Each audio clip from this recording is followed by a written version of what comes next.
time you get the nose drops, I'll have the mustard bath ready for your feet. Oh, boy.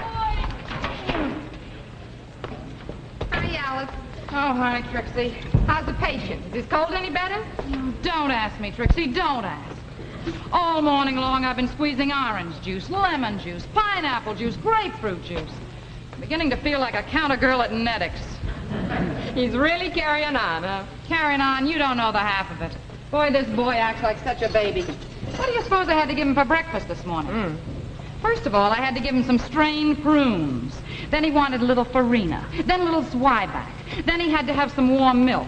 Any minute, I thought he was going to ask me to burp him. Oh, Ralph, your foot bath is ready. I'm coming. When you get a load of this?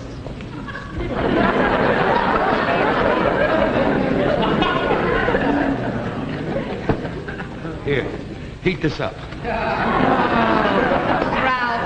I don't know why you don't call a doctor. Because he's afraid to, that's why. Well, that's not why at all. Why should I call a doctor? There's no cure for a cold. I should give him $10 to come over here and paint my throat. I can have the whole joint painted for $8. They don't paint your throat anymore, Mr. Know-It-All. I saw in Red Book magazine where they now isolate the cold germ, and that's how you get rid of your cold. One of these days. Pow! Right in the kiss. They isolate your germ, huh? Isn't that beautiful? I can see the doctor now. Drives up in a Cadillac, comes up here, gets my germ, puts it in the Cadillac, takes it to the outskirts of town and isolates it. Now I'm rid of my cold. You dames kill me. I don't know, Ralph. Sounds reasonable. Which one of the Mayo brothers are you? You mind, Florence Nightingale, pouring some hot water in here so I can bathe my feet? I only got 2 hands, sweetheart. You have, huh?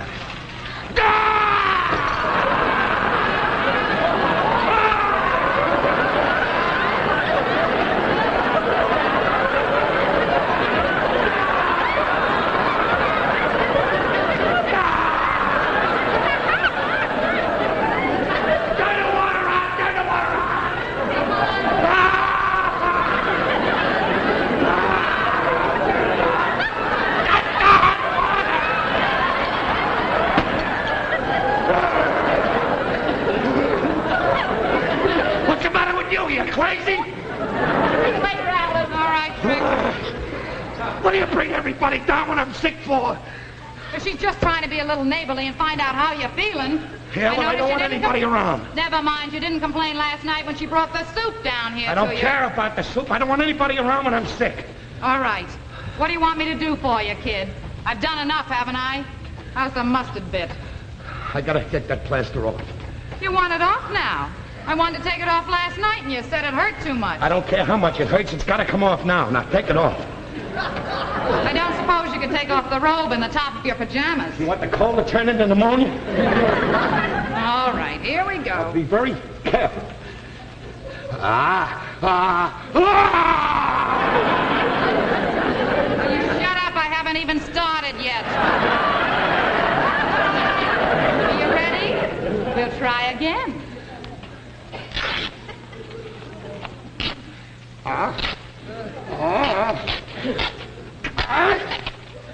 Well, I'm glad that's off. I couldn't go through that again. Ralph, it's only half off. Never mind. Leave the other half on. I'm not going through that. Oh, stop being such a baby. Baby, huh? Yeah. You just don't understand. I haven't been to work in a week. The bills are still coming in. I have no money to pay for them. Boy, you're telling me, kid. I don't even know what I'm going to tell that insurance man. What insurance man? Well, a couple of weeks ago, I made an application with an insurance salesman for a policy on your life. A policy on my life? What for? Well, you just said so yourself, Ralph. What for? You're sick and there's no money coming in. And it could be worse. Listen, Ralph, I'll speak very plain. If you should die today, where would I be? Where would you be? Where would you be? Where would I be? Listen, Ralph, I'm only thinking of the future, and you know you're not getting any younger. I'm not getting any younger. I'm not getting any younger. Don't say it, Ralph. I'll Don't say it. I'll say it. When we got married, I was the one that had to get my mother's permission. Don't get cute with me, Ralph. Don't get cute with me. Everybody knows it's a husband's duty to provide for his wife's future, and I am taking a policy on your life. Well, I'm glad I caught on to you. Well, I'm glad of that. You're exactly like my cousin Louie's wife. Poor cousin Louie. She couldn't wait till he died so she could get a hand on his insurance money. And when she got it, what did she do?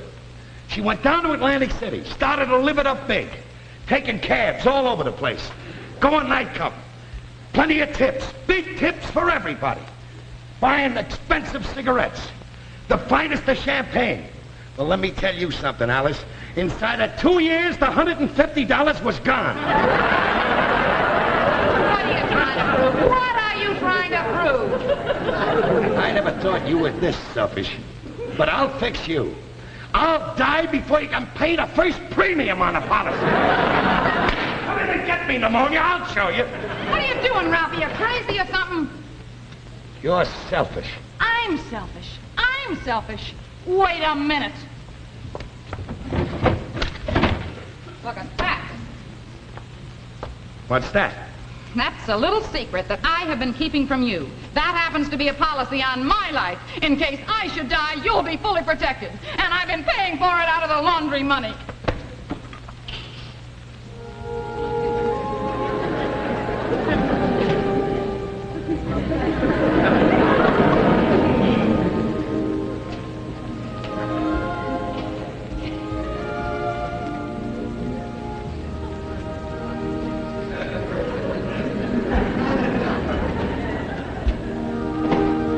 Sweetie, what are we talking about dying and everything? I ain't gonna die. And neither are you. If we do die, we'll die together. Come here, sweetie. I know insurance is necessary.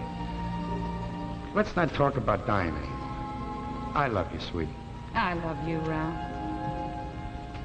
Baby, you're the greatest.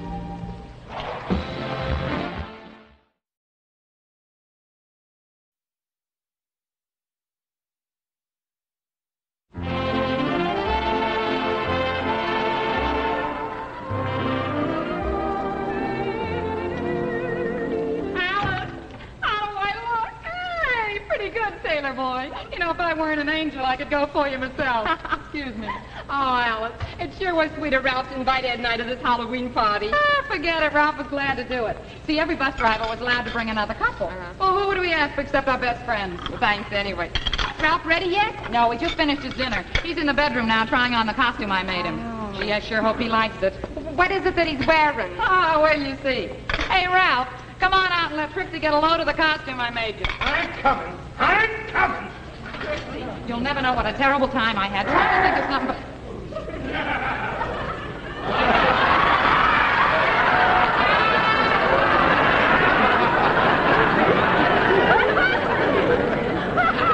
All right.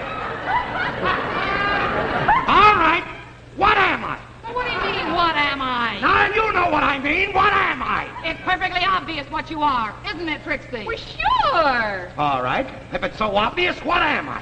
Oh, Ralph, it's so simple. You're a Zulu chief. A Zulu chief. Yeah. Well, if this is what a Zulu chief wears, I'd hate to be a private citizen in that tribe.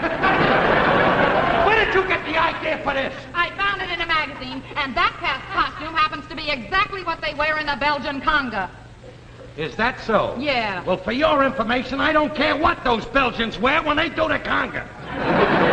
When I dance, I don't want to dance in long underwear. Ralph, it's very original. Oh, it's original, all right. Clients will never copy this. Maybe they will. I can see it all now. Zulu chief costumes, cut down from $2.98 to $1.98. Only 2 to a customer. I better go up and see if Ed's getting ready yet. We'll be down just as soon as he is. Okay, Trix. Yeah? Well, they can take their sweet time coming down, because I'm not going. What steams me is that costume must have cost a fortune. This looks like something you got back from the laundry by mistake. My costume cost a fortune, huh? I'll tell you about my costume. I made this dress out of an old bed sheet. The wings I made by taking coat hangers and bending them. But the halo, Ralph, the halo is very expensive. I got this at Krause's Delicatessen. This halo used to be the top ring on a pickle barrel. Well, my little flying Irishman, you can take off the wings, because you're grounded tonight. I am not going. But, Ralph, you gotta go. You said so yourself. You told me all the big executives from the bus company are gonna be there. And what about what you said about making better contacts and maybe getting a better job? All right, I'll go. I'll go, but I'm not wearing this. I'll make my own costume. Hey, what did you do with that stuff we took out of the closet? Ah, it's in a box under the bed. I'll make something out of that. What do you say, Olive?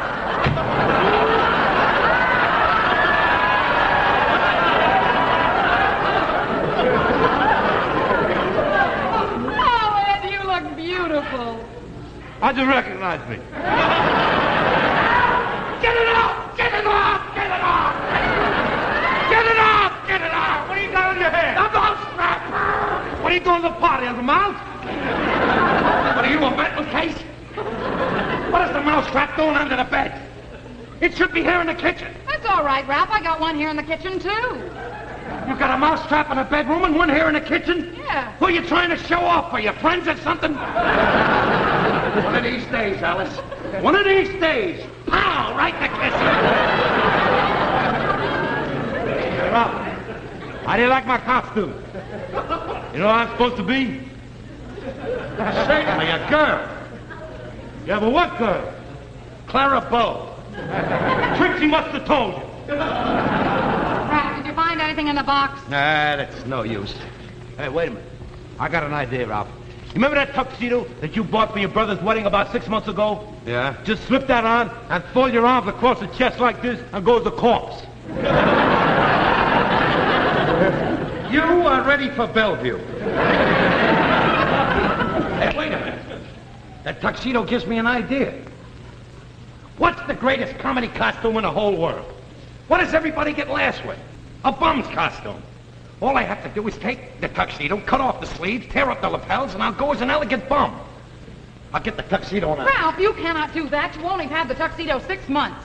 So what? I'm never going to use it again. My 3 brothers are married. And that sister of yours is never going to get hooked.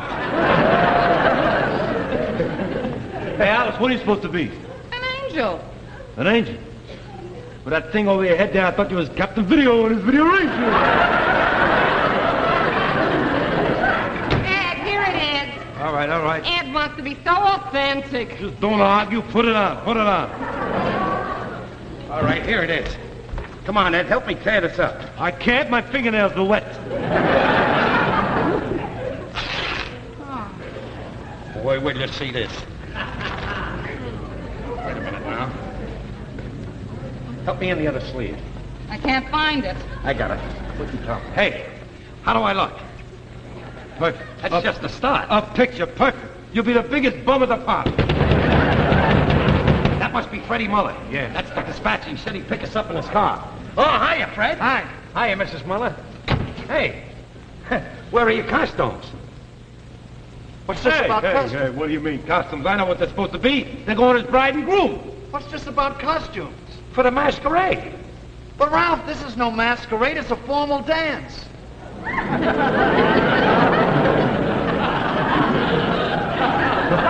thought it was a Halloween party. All Halloween parties are masquerades. But this party isn't for Halloween. It's the boss's birthday. I guess you're not going, huh? No, just wish the boss a happy birthday for me, and that'll be nice. All right, Ralph. Nice meeting you, Mrs. Crampton. Ralph's spoken so much about you. I'm not Mrs. Crampton. My name is Ed Norton. I live upstairs, and I'm a friend of Ralph. This Sally here is my wife. That's a natural mistake. You see, that's my wife, the angel over there with the halo. A halo? Well, it's not a halo. It's the top ring off a pickle barrel. I think we better go now, dear. Yeah, I guess we better. Don't like to keep the boss waiting. You know how he is. Yeah.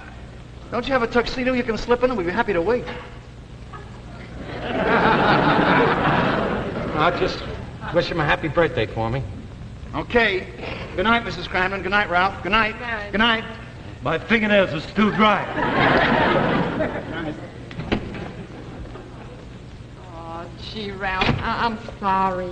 Listen, what are we standing around here like mopes for? We're all dressed, we're all in costume. We can still go out, go from door to door, play trick or treat. Hey, come on, Ed. What did I say?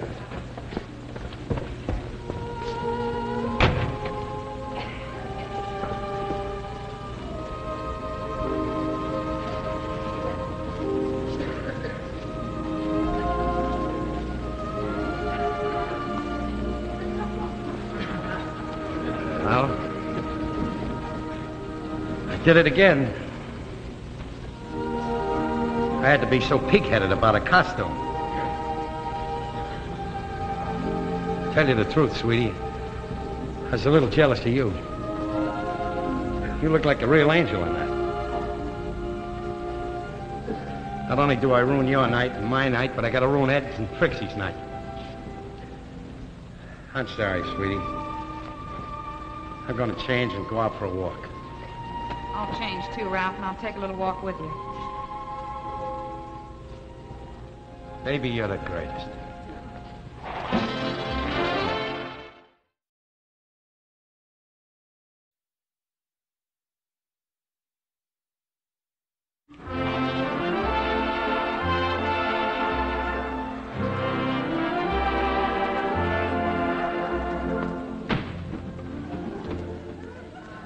Well, are you satisfied? Are you satisfied? Yes, I'm satisfied. I'm satisfied. Well, you ought to be satisfied.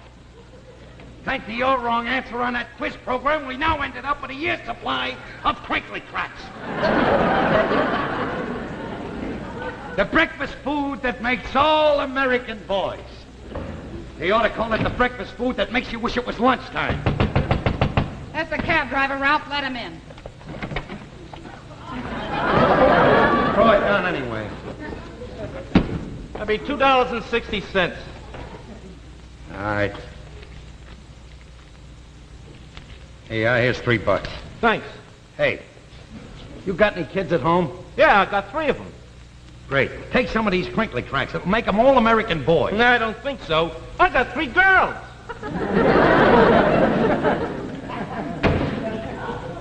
You know something? Maybe it's a good thing you gave that wrong answer on the quiz program. If the price of crinkly cracks ever goes up, we're worth a fortune. Ah, stop that yapping. Who's yapping? You're yapping. All the way home in a taxicab, you were hollering at the top of your lungs. I had to yell. There were so many boxes between us, I couldn't even see you. I must have been a nut to drag all of this junk home. Well, what harm is it going to do, Ralph? We can use the crinkly cracks for something. Oh, sure we can. I can have crinkly cracks for breakfast. Then before I leave for work, you can make me a crinkly crack sandwich. Then when I come home at night for supper, you can make me a crinkly cracks omelet.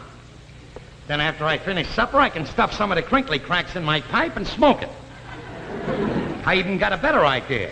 I'll sprinkle some of the crinkly cracks on the steps. Then I'll get a little warning when your mother comes crackling up the stairs.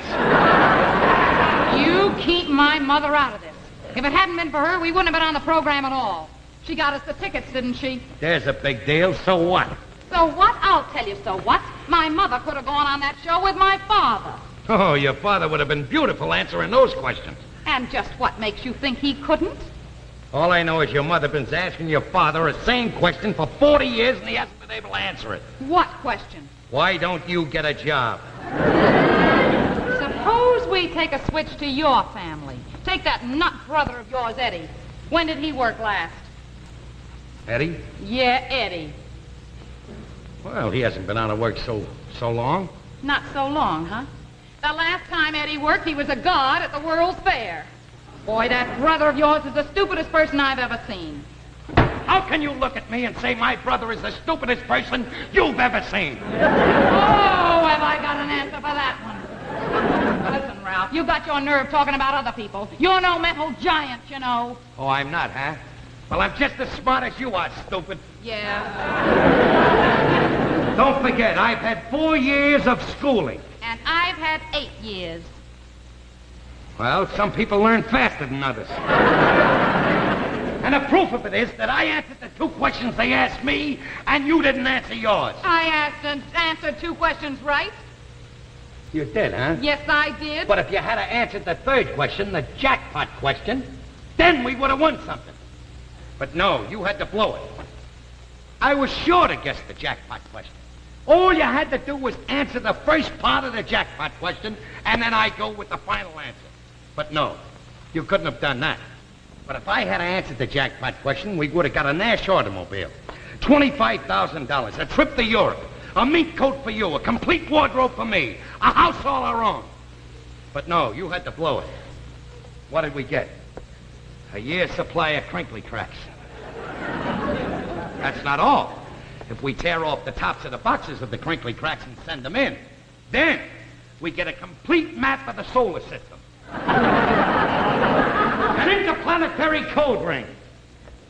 Plans how to build a rocket ship. A pressurized space suit complete with helmet. Then I can quit my job and the 2 of us can take a flying trip to the moon. Shut up! Don't tell me to shut up. Don't tell me to shut up. One of these days, Alice. One of these days. Pow! Right in the...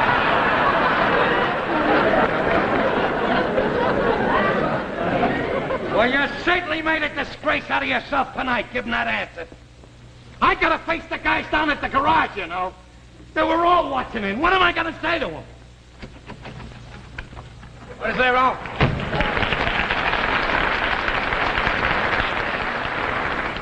What's all this stuff here? Look like you robbed the A&P. On account of my wife's wrong answer on that quiz program, as a consolation prize, we wound up with a year's supply of crinkly cracks. Too bad, Ralph. I heard it. You notice I didn't answer my questions wrong, but when they asked her who was the president that followed Grover Cleveland, she had to say McKinley. Too bad she blew it. You know, Ralph, I can understand that, though. I've done a quiz show once. I was so nervous that I couldn't answer the first question they asked me. What was the question? My name.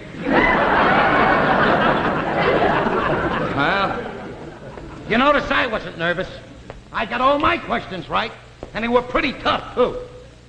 The first question was, name a state west of the Mississippi. Right away, I said California. Then I said, name a big city in Illinois. Chicago. Yeah, they only give you 2 hints, too.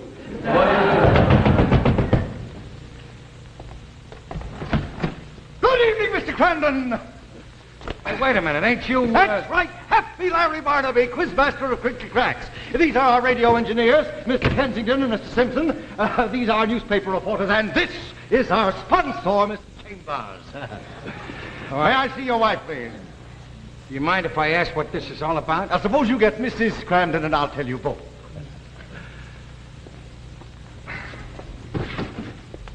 Hey, Alice. Yeah. Happy Larry Barnaby's here. Oh, hello, Mr. Barnaby. How do you do? Before anything goes on, I'd like to apologize for my wife being so dumb and answering that question that way. Well, that's precisely why we're here. Mrs. Crandon, this is my sponsor, Mr. Chambers. I think he has something to say to you. Well, Mrs. Crandon, I have an apology to make. For the first time since the inception of our program, we have made a mistake. The question that was asked you tonight, who was president after Grover Cleveland, really had 2 possible answers. You see, President Cleveland held office for 2 non-consecutive terms. Therefore, he was followed by 2 different presidents. President Benjamin Harrison, the name that Happy Larry had on his answer sheet, and the name that you gave, President William McKinley. Well, we said you were wrong, but you were absolutely right, because McKinley followed Cleveland's 2nd term. Mrs. Crampton, since you answered the last question correctly, you and your husband are now eligible for the giant jackpot question, and now it's Mr. Crampton's turn to answer.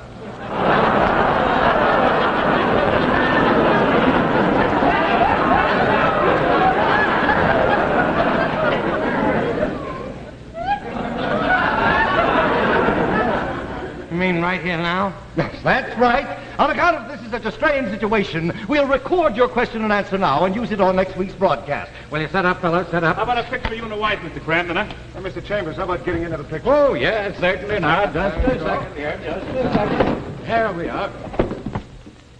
Oh, how about a smile? Oh, We're ready now, Mr. Cramden. You'll stand right over here, please. Okay, fellas, you're set up now. Yeah. We're on the air. Now, Mr. Cramden, if you answer the giant jackpot question correctly, you will win a trip to Europe with all expenses paid, an Ash automobile, a $25,000 home, a mink coat for your wife, and a complete wardrobe for yourself. And here's the question. It has to do with inventions, Mr. Cramden. Now tell me, what did Marconi invent?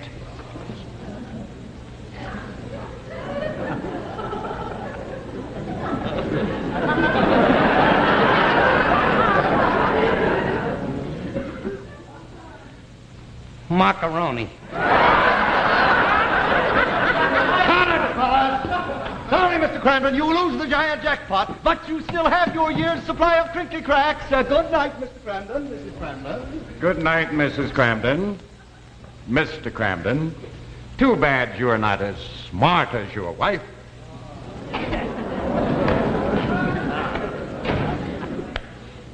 So long, Ralph. You're a sweet kid.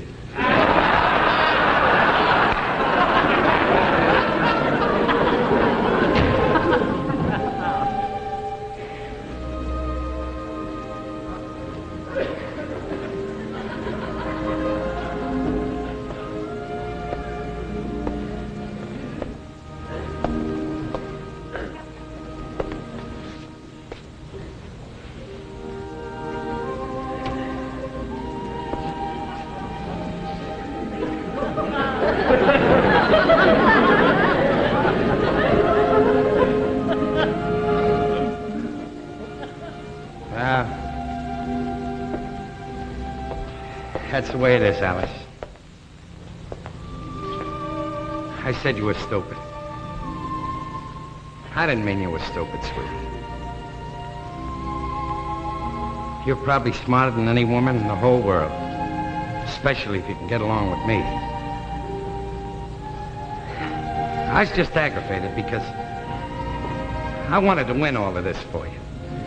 Gee, a trip to Europe, an Ash, mink coat, whole wardrobe for me. It'd take me 1,000,000 years to get you these things. That's why I was so, stingy. You know something? You must love me an awful lot. Nobody could stick around with a guy like me for any length of time if you didn't. Ralph, I stick with you, honey, because I love you. Baby, you're the greatest.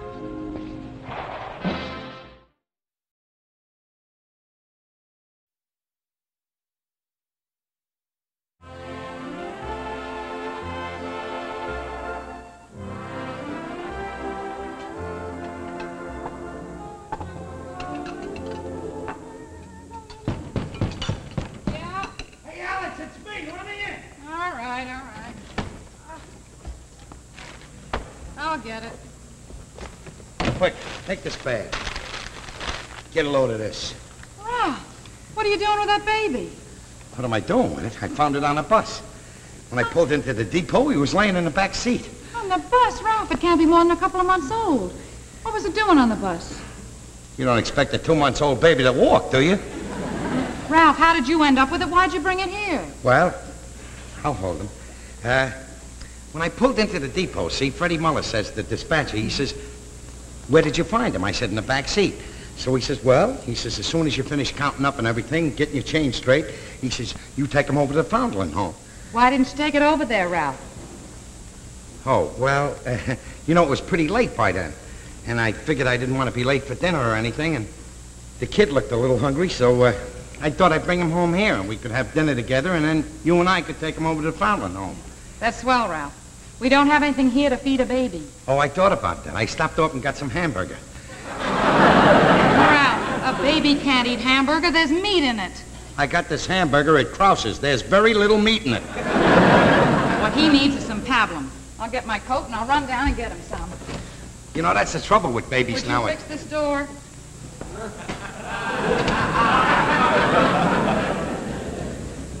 That's the whole thing, you know. Everybody pampers babies nowadays. Give them pablum and formulas, the whole root. When I was a kid, I used to have corned beef hash. They used to give me lobster a la Newburgh. And when I was finished eating, they didn't put me over their shoulder and burp me either. They gave me a broom of seltzer. Yeah. Well, only be a minute, Ralph. Okay, sweetie. Boy. Shh. Quiet. Quiet there. Shh.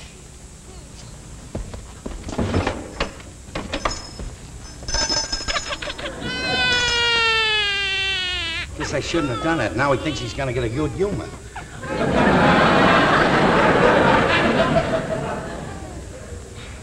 Kitchy. I better call Norton. He knows about kids. Hey, Norton! Hey, Norton! What do you want, Ralph? Norton! What? Come on down here. What do you want? I gotta show you something. You'll never guess what I got down here. What do you got? You'll never guess. A baby. How did you guess? I'm standing here looking at it on the table. What? What's the matter with you? You stoop? What are you trying to drive me nuts? Why didn't you tell me you were there? Where'd you get the kids? I found him on a bus. He was in the back seat. All alone, huh? Have any identification? I don't know. I didn't look. Here, let me look. Don't hurt him. Hello. Norton's talking to you. Hey, his name is John Wanamaker.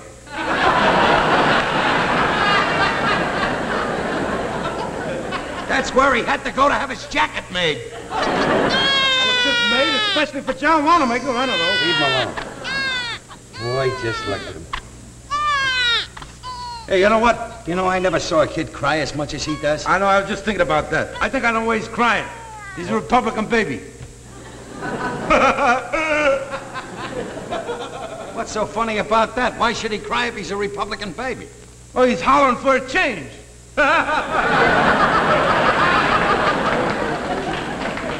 One of these days. Pow! Right in the kiss. Hey, baby doll. You know what I think he is? I think he's hungry. I wish that Alice had come back with the food. Look. Why don't you give the baby some milk? Hey, that's a great idea. Watch out that he don't roll off. I'll watch you. This ought to hold him for a while. Wait a minute. What are you going to use for a nipple? Oh, yeah. Hey, wait a minute. Hold this.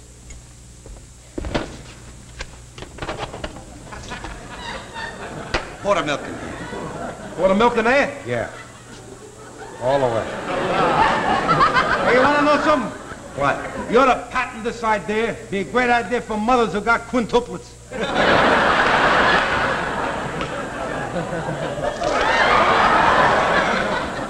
All right, now look. What? You cut the end off the middle finger.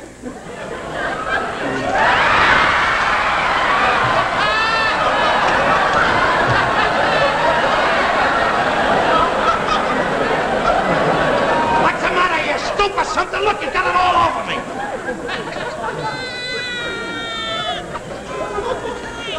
Where is that Alice? No, I'm getting hungry myself. I think I'll go upstairs. Hey, you know, I still think my theory's right. I think this baby is John Wanamaker. I think it belongs to Mr. Wanamaker. What's the matter with you? John Wanamaker's a millionaire. He's got yachts, automobiles, farms, country homes, city homes. Think a millionaire's gonna leave a baby in a bus? You know, maybe you're right, Ralph. A rich guy like that would leave him in a taxi. I got all the stuff, Ralph. Great. Oh, isn't he darling? Look, he's going to sleep. Isn't he, darling, going to sleep? You know, that's just like women. Just because it's a baby, they say, isn't he a darling, he's going to sleep. 40 years from now, when he's an old man and he's married, And he goes to sleep, his wife will tap him on the shoulder and say, "Turn over, Herman, you're snoring." Ralph, what are we going to do with him? I made up my mind. We're going to keep him. But, Ralph, we can't afford a baby, Ralph. Don't worry. We can afford him. I'll work twice as hard. I'll work night and day for him. I'll drive a bus in the day and I'll drive it at night. But, Ralph, when are you going to sleep? Well, who sleeps with a baby anyway? Who is it? Police. The police. They're after the kid. Look, take him and put him in the bedroom. Ralph, you can't do a thing like that. Put him in the bedroom. Ralph, you can't if the policeman says... Don't steam me, Alice. Don't steam me. I'll steam you later.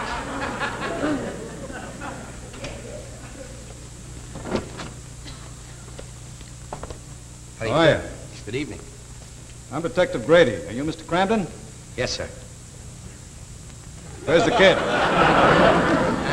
Where's the kid? The kid? Yeah, the one that was found in your bus. Was supposed to be at the foundling home, but when I called, why, you hadn't called there as yet. Oh. Well, I guess he just stepped out for a while. Are you trying to tell me that a 2-month-old baby just got up and stepped out? Don't forget he was on a bus all alone, you know. Come on, Cramden, you better turn over that kid. The mother's frantic. Well, why didn't she take care of him in the first place? The mother is very poor. She thought she was doing the best thing for the kid. But an hour's separation made her realize that she just couldn't get along without the kid. Life wasn't worth living. Okay. Hey, Alice. Bring the kid out. All right, officer. Here's the baby. Thank you. Sorry if we caused you any trouble, you know. It kind of like took a little shine to the kid. You know how it is. Officer, might as well take these. We don't have any need for them now. Mother can probably use it. Mother's sure going to be glad to get him back. Well, good night. Good night. Night.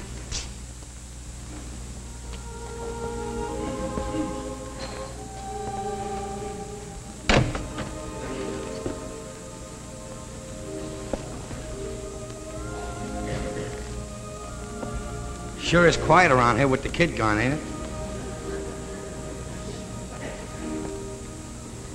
You know, I don't know if you noticed it or not, but when he was taking the kid out, the kid looked at me like he didn't want to go, you know. You know, I didn't mean what I said before about kids. You know, about them making noise. Boy, I love kids. I'd like to have 20 of them. Bus drivers used to crowds anyway. I love you, Ralph. One of these days, sweetheart. One of these days.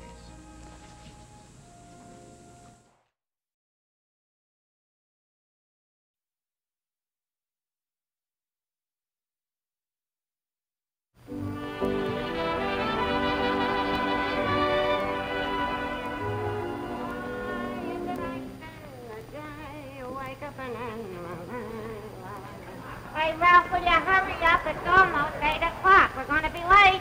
Will you let up, Alice? Will you let up? I'm going nuts in here. Well, hurry up. We got 10 minutes. Whenever we go anyplace, we're always late. All right. Will you get off my back? Hurry. Someday you'll come along, the man I love, and he'll be big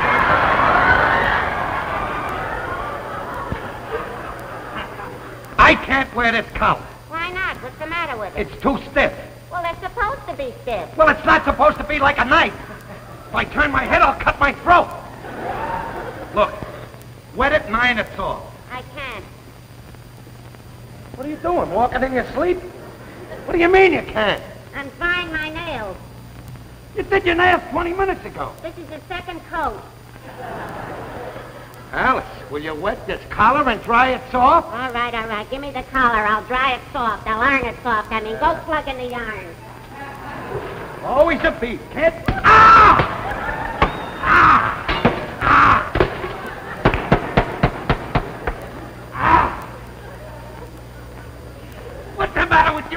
you plug it in? That does it. I'm not going. I'm not going. Well, don't go. Don't go! I wouldn't give you the satisfaction. I'd go. I'd go if I had a broken arm. You gonna iron that collar off? Yeah. We're late! Ooh. Ah!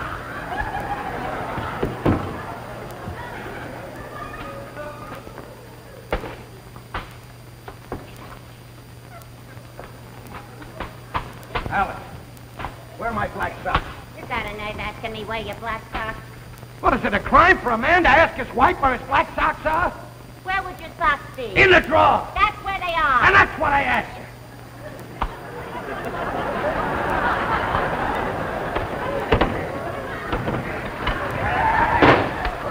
Are you ever gonna have the drawer fixed? Get it.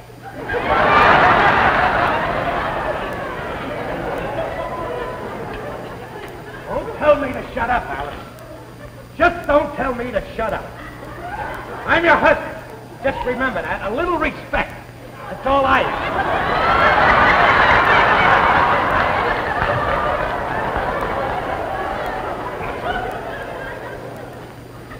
Alice?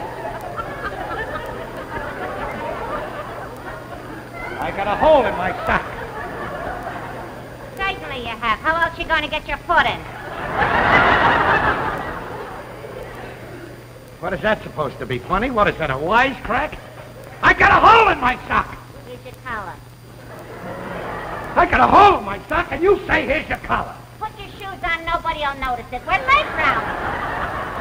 I haven't even put my makeup on yet. Well, go ahead and put your makeup on.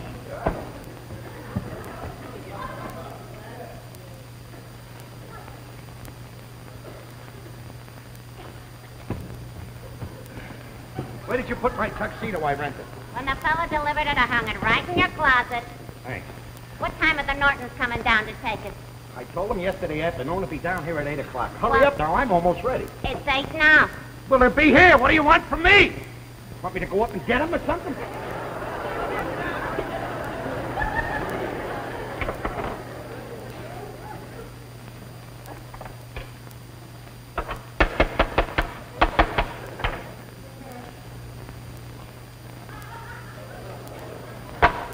Ralph, come and open this for me.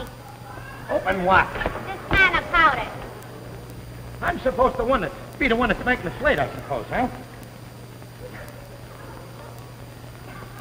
What do they put this on with, glue? Maybe if you held it under the hot water. Don't tell me what to do. Get out of the way.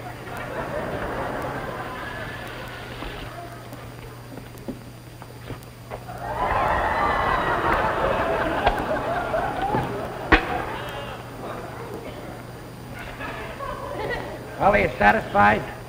What'd I do? If you wasn't so clumsy, it wouldn't have happened. Well, I can't go. I look like Halloween. Stop acting like a child. Go in and brush it off. We're late.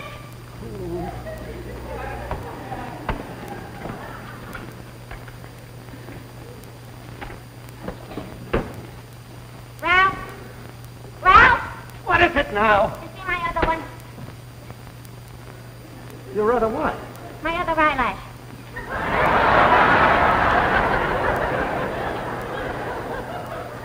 What other eyelash? My other fake eyelash. Fake eyelash? Yeah, my fake eyelash. You see it? Yeah. Well, where is it?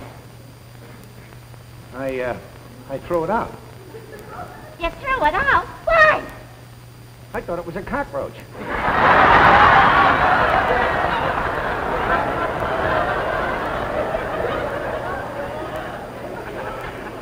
You must be a maniac. Throwing out my eyelash. What's the matter with you, crazy? How am I going to look wearing one eyelash? How do I know how you're gonna look? Stand sideways or something. We're late, Alice. We're late. Well, I'm not going. I'm not going. And if anybody asks for me, tell them I got a fever or something. Do anything you please. Do anything you please. You didn't want to take me in the first place. You know, if I'm with you, I'm not going to let you drink and make a fool out of yourself. You was a disgrace last year. A disgrace. You hear me? A disgrace.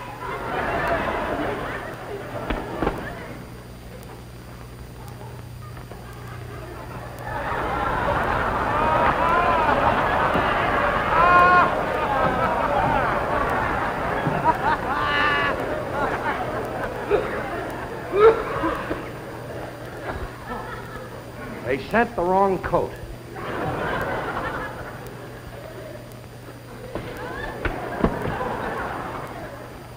Norton! Yeah? Come on down here. Well, you might as well take that off. We're not going. What do you want, Ralph? You and Millie go ahead without us. Go where? For the dance. You couldn't go anywhere. The dance was last night.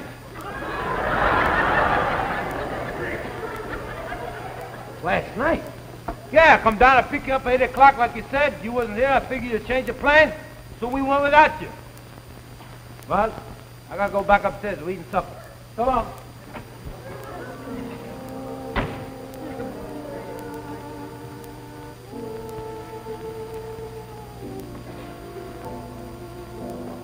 Well, what did you say? Go ahead, tell me. I'm a mope. I don't know why you put up with this kind of stuff anyway. I haven't done one right thing since we've been married. Not one thing have I done right since we've been married. There's no sense in me saying to you that I'm sorry, because that must be getting pretty stale now, too. Anyway, I'm sorry. I pressed your blue suit. What's the sense? You mean we can go out anyway? Yeah. Baby, you're the greatest.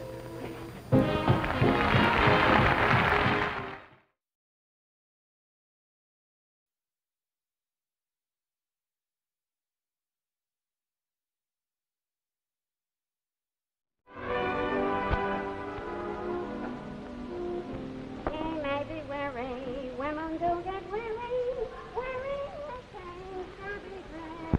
He may be weary, my little finger. Did you have a tough day, Ralph? Tough day. I take the bus in terminal. The inspector starts to count my cash. He finds a lead dime, a Canadian quarter, and a change. Well, that's not your fault. Don't worry, I told him. I said, look, pal, when you hired me to drive a bus, not break up a counterfeit ring.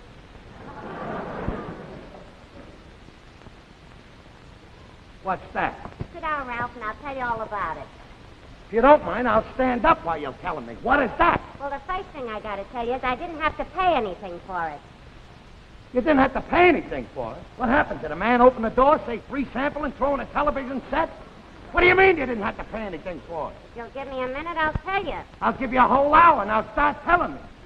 Well, after you left this morning, I was reading the paper, and I come across this ad here. It says, newest 1952 EV. Call us, and we will give you a free home demonstration. Remember, you're trying, not buying. No obligation whatsoever. Call Brunswick 9, Staten Island. Call Haverstraw 2003. Yeah, and in Brooklyn, call the nut house and tell them I'll be right over. What's the matter with you? Are you going out of your mind? You know you get nothing for nothing. Nothing. Here we are with a television set in our hands, and can I pay for it? No. And how much money have you got? Nothing. Don't steam me, Alice. Don't steam me, because I'm steamed. Oh, Ralph, it'll be wonderful. Just think we'll be able to watch Arthur Godfrey. Arthur Godfrey? There's the solution to all my problems. Arthur Godfrey. I don't like T-ball, and I don't like ukuleles on account of that bum that used to go to college that was stuck on you. What is the matter with Ralph, you? Look, we can try it, and then if you like it, maybe we can buy it on time. Buy it on time? Yeah. I haven't made all the payments on that midget radio we got, and that was 4 years ago. What, are you going out of your mind? No, look, it's only on trial. They just sent it here on trial, if you don't know. I'll take care of this. Mrs. Crampton? Yeah, put it right. What's that? That'll be $3.04. Let me have $3.04. What, are you out of your mind? Who's got $3.04? Give him $3.04. Well, give it to him only because he's here. Thank you. What happened to your money? Well, when the man came with the television set, I had to pay him $2 for delivery and to install it. Oh, so you got a free television set, huh? $2 to install. And what is this stuff? Cocktail crackers. Cocktail peanuts. Cocktail tidbits. Cocktail frankfurters. Who are you? Remember, you're Alice Crandon, not Elsa Maxwell. Who you expecting, Princess Elizabeth? If you're finished, Mr. Effie Boone, I'll tell you who I'm inviting. Well, go ahead. Who? Quiet, you sound like an owl. I asked Trixie and Ned to come down here, and that's who I'm inviting. Trixie and Ed Norton? Yeah. Well, what's the occasion? I just asked them to come down here to watch television. You gotta save something. You gotta save something. Well, why didn't you run a block party or something? I would have had invitations written. Come on down, everybody. We're going to have tidbits. What's the matter with you? Did you blow your top? You know we haven't got any money. What are you buying all this stuff for? Listen here. Listen here. If you don't be... I know what you're going to say. One of these days. Yes, one of these days. Yeah, what one of these days? What? That must be the Nortons. Now, I know it's an effort, but try and act like a human being. Oh, don't worry about that, Elsa Maxwell. I'll take care of it. Want me to get out the wax fruit? Hi, Ed. What do you say? Oh, here, that's for me. Hey, you! What? Well, wait till you're asked. Boy, are you a pig. Don't call me no pig. With pork selling at $1.20 a pound, it's a compliment. I don't need no compliments. Don't give me no compliments. You don't know. Who are you, Humphrey Bogart? No, but you are. Don't just stand there. Why don't you say something? What's the matter with you? Are you tired? No. My wife's the only one who gets tired. Well, get a load of him. I hang over a hot stove all day while you're down in a nice cool sewer. Hey, there's a bright remark. Is that a smart crack? How I ever married you, I'll never know. I'll tell you how you ever married me. You came over to the house and asked me. What I want to know is why you ever married me. Don't ask me. You mix the drinks. Alice, I'm leaving. He's in one of his moods. Oh, no, Trixie, don't leave. You stay out of this. You want me, Big Mouth? I'm going over to my mother's. No, you don't. Then she'll owe us a visit. I hope you're satisfied. You hope I'm satisfied. What did I do? What did I do?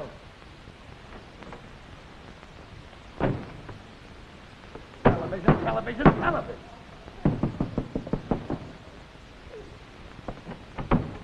Yes? Good evening, sir. I'm from the Bellaby Television Corporation. Well, what do you want? Well, you see, it's 11 o'clock and your trial period's up. So I've come back to either pick up the set or, if you want to buy it, well, all you have to do is sign this contract. Is that so? Well, get it out of here. Okay, sir, you're the boss. Seems a shame. I thought sure you'd like it. Yeah? You know, your wife was really crazy about it. Why, she was watching it just like a little kid this afternoon when I installed it. She was? Yes, sir, she was just like a little kid watching the circus. She was, huh? Hey, how much are these things? Well, this one's on sale. It's only $160. You had to pay it all at once? No, you only have to pay $2 a week, and you don't have to pay anything until you've had it a month. Let me sign a paper. Well, sure. That's fine. Now, here's a pen for you. You'll just sign that. Everything's all okay, and you're all set. There you are. That's wonderful. Thank you, sir, and I'm sure you're going to enjoy it and be very happy with it. Thank you. Good night, sir.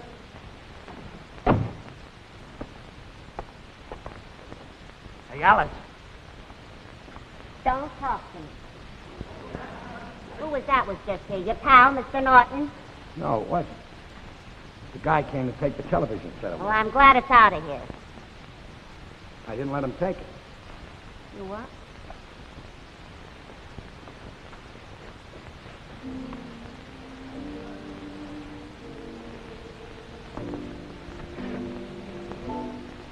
I want to give you everything, baby. I want to give you everything I can afford. I want you to have everything. Ralph, I don't know how to thank you. You don't have to thank me. Just open up the beer, make some sandwiches, and watch television. I'll fix the chairs. Chair. One. Yeah, honey.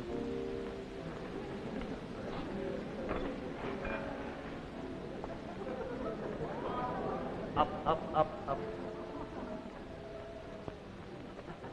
Hope that Godfrey's on.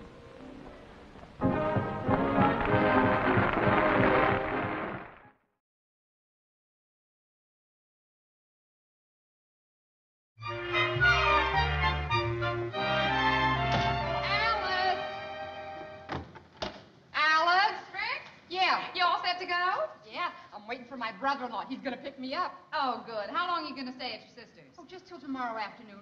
Say, Alice, I cleaned out my refrigerator, and it's defrosting now, and I was wondering if you'd go up tomorrow morning and turn it back on for me. Oh, sure.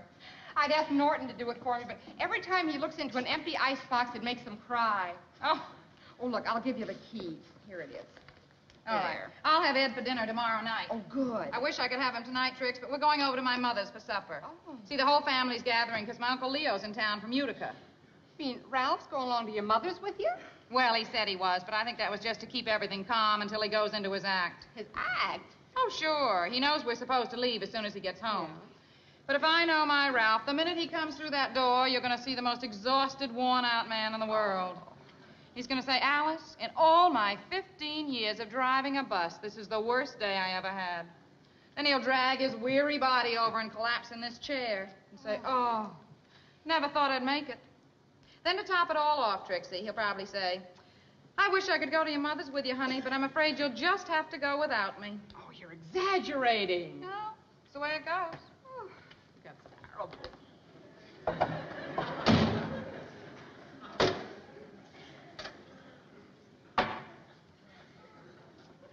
In all the 15 years that I have been driving a bus, this is the worst day I have ever had in my life.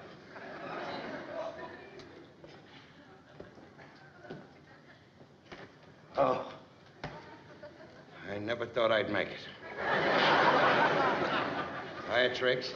Hi. Alice, I'd love to go with you to your mother's tonight, but I'm afraid you'll have to go by yourself. Ralph, you can't stay home here. I have nothing prepared for supper. Doesn't make any difference. I'm too tired to eat anyway. I'm going in, put some water on my face before I collapse. Don't worry about me eating. I haven't got the energy to pick up a fork. My boy is too tired to eat. In exactly 10 seconds, he's going to yell out here, Alice, any leftovers from last night's supper? 1, 2, 3, 4, 5, 6, 7, 8, 9, 10. Alice, any leftovers from last night's supper? He sure sticks to the script. He sure does. That must be my brother-in-law. Harvey, I'll be right down. I'll see you tomorrow. honey. Okay, Trix. Have a wonderful time. Give my love to your sister. Yeah, thanks. Bye-bye, dear. Bye-bye.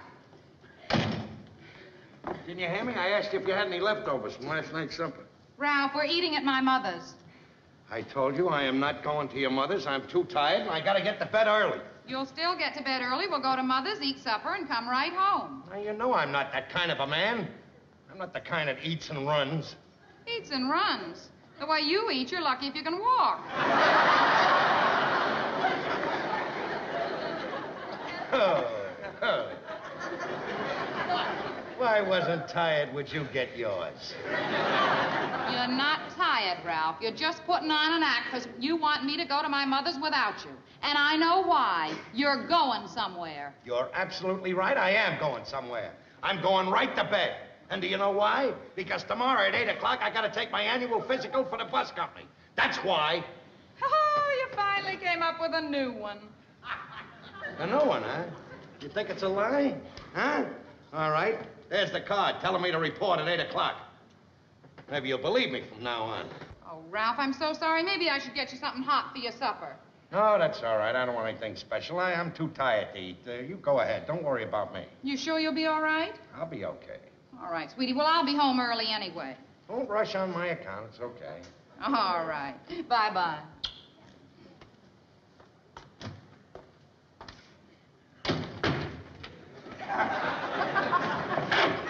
Norton!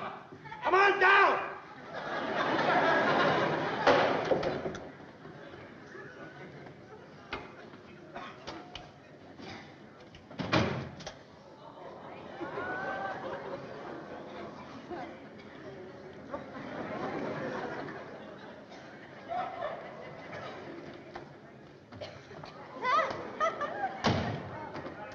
Well, Ralphie Boy and that tonight is the night. We take Yes, that sir. Bayonne team, we'll be the bowling champ to the whole Raccoon Lodge. Don't worry, pal. We'll win. Well, we better. Well, that Bayonne bunch has been riding us ever since they won the National Raccoon Mambo Championship. They wouldn't have won that except some guy slipped in a Spade Cooley record. Well, tonight is going to be different. Yeah? Hey, you don't know how close I came to having to go with Alice to her mother's. Well, it's your own fault. It's your own fault. Keep making up alibis and excuses and everything. Why don't you just put your foot down and say, Alice, I'm going bowling? Get a load of who's talking. How about the night that Trixie insisted that you go with her to her mother's house? The night we were going to play pool. Well, we ended up playing pool, didn't we? Yeah, you and me against her and her mother. Well, I'll never forget that shellacking we took that night either. Yeah, let's go. Oh, wait a minute, Ralph. Before we go, before we get with the guys, I'd just like to say something to you. That throughout this here tournament, you've been an inspiration to all of us. Believe me. And if we win this here championship, it'll be because of you. Thanks, Norton.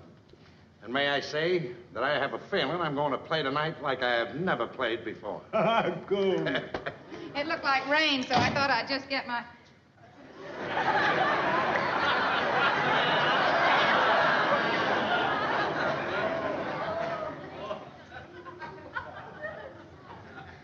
Ralph, how could you do such a thing?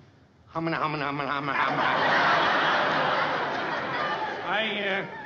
think I forgot something. If you need me, I'll be upstairs. You knew you were going bowling all the time. Look, Alice, I can't help it. It's the big match tonight. It's the championship game. If it was any other night, I'd go with you to your mother's. Honest, that's the truth. I don't know what's the truth anymore, Ralph. You came home tonight and you said you were tired. That was the truth. You told me you wanted to go to bed early. That was the truth. Then you told me you had a company physical to take in the morning. I suppose that was the truth. That was the truth, Alice. And you've got a company physical in the morning, and yet you'd go out bowling and risk passing it? What do you mean, risk passing? What's bowling got to do with it? What's bowling got to do with it? The last time you went bowling, you hurt your back and you couldn't even straighten up. That was not on account of bowling. It was on account of a cold. That's what you say. Now, you listen to me, Ralph. You are not going bowling. I gotta go, Alice. I promised the guys. The guys? What about me, Ralph? What about your job? What about our future? Listen, Ralph, if you want to go out and go bowling tonight and take a chance on hurting your back and jeopardizing your job and everything else without passing that physical, well, then just go right ahead and do it. You're a grown man now. There's nothing I can do about it.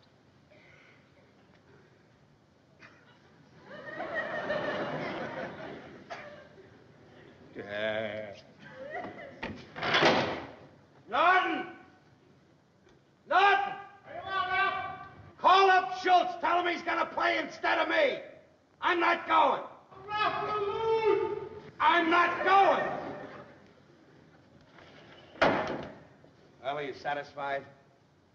You want to go with me now, Ralph? No, I don't want to go with you. I'm going to bed. All right.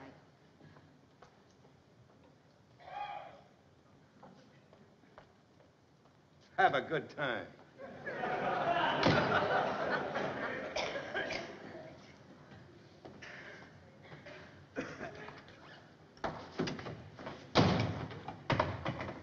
Ralph, listen to me, Ralph.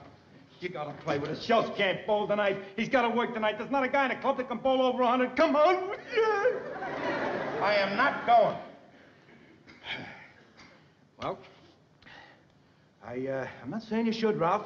Because if you're not going bowling, I think you probably got a very good reason for not going. I have a great reason for not going, and I'm not going. I'm sure you have got a good reason. Well, I guess that we just have to face it.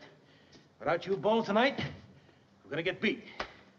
Well, you'll just have to get beat, that's all. Yeah. Well, I guess it ain't the end of the world. Fellas will get over their disappointment sooner or later. I tell them that the reason you're not bowling is that you just made up your mind not to go bowling. That it's got nothing to do with Alice, that you're not afraid of her. Because I happen to know that you're not afraid of Alice. That you just made a decision, and a man of your caliber, when he makes a decision, nothing in this world or nobody can change it. Eddie Malloy's bride-to-be is going to be there tonight. Of course, the wedding may not come off when she sees the shellacking he's going to get. Herman Groover has set up a nice victory feed for us. 3 kinds of pizza. Pig's knuckles and sauerkraut. And that Neapolitan knockwurst that you like so much. Well, I guess he'll be able to unload that on a Bayonne bunch. Freddie's going to take it tough, too. His 73-year-old mother is coming over from Canarsie. It's a shame that she has to see a boy get beat. Well, you've made up your mind not to go bowling, and that's it. I guess you can't win them all. So long, pal.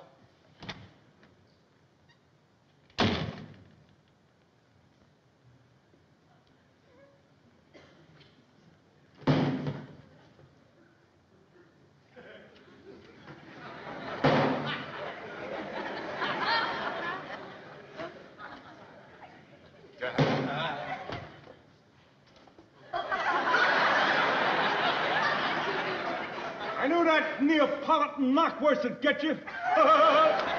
Let's go, pal. Let's go.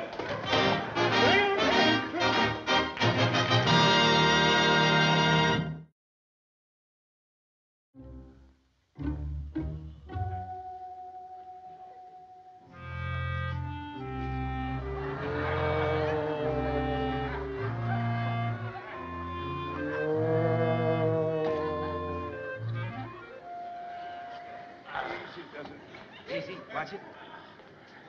Easy. Lower, easy. Easy.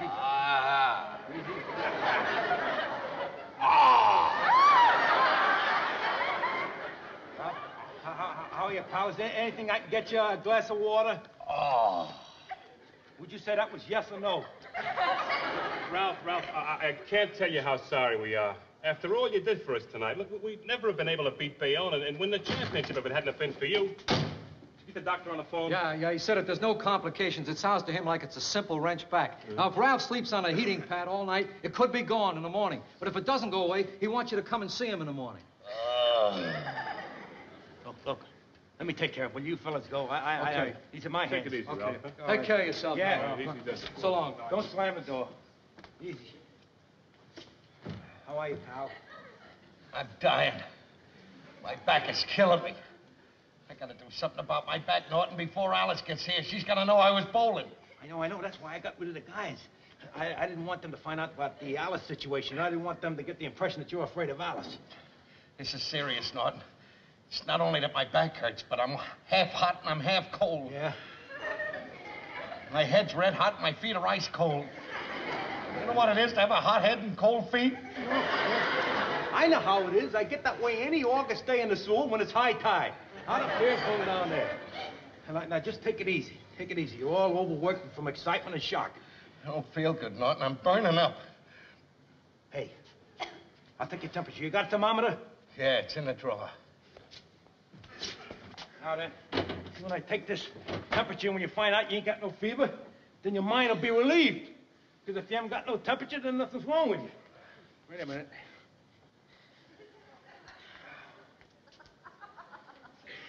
Come on, Norton! Wait.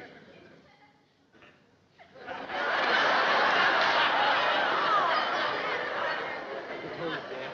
That's all. Just hold it there. That's it. And all in a while, just hold it there in your mouth. I'm just a little hungry, Ralph, that's all. How can you eat when I'm in dire pain like this? Don't get excited, will you? Let me find out if you got a fever. If you don't have a fever, then your mind will be relieved. We'll put the heating pad on just like the doc says. You'll be all right in the morning. You'll be your own fat, jolly self. Let me see here.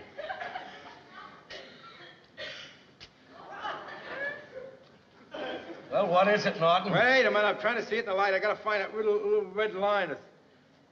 Wait a minute.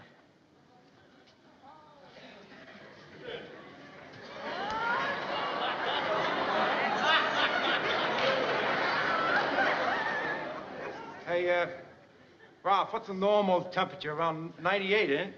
98.6. What would you say a bad temperature is? 102, 103. What is it, Norton? What is my temperature? What's my temperature, Norton? 111!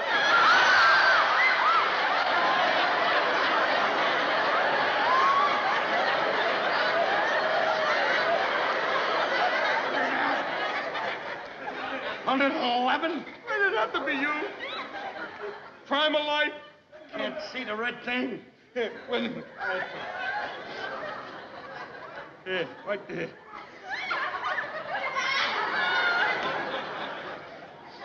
Norton. What?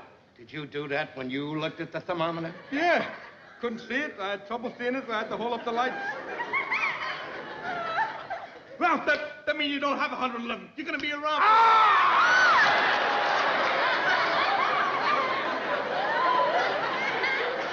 I'm sorry. You got that! You're going to be all right. Now, put the heating pad on. You'll be just as good as new, just like the doc said. I can't put any heating pad on. If Alice sees a heating pad, she'll know I've been bowling. I gotta do something, Norton. Hey, wait a minute. I think I got an idea. Trixie's away overnight. Come up to my place. Be my guest. You can have the heating pad on all night. What excuse am I gonna give Alice for staying up there all night? Wait a minute. What? Does Alice know that Trixie's away? Oh, yeah, sure. She knows that you're all alone? Yeah. Remember that sleepwalking attack you had?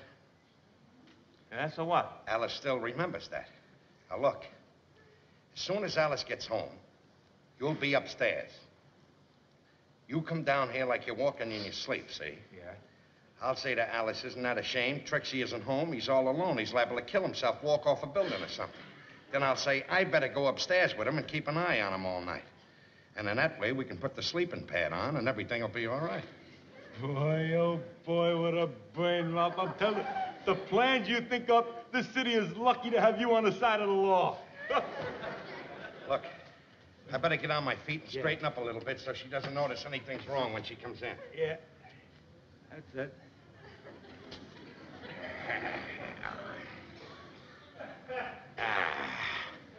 How does that look? Does that look natural?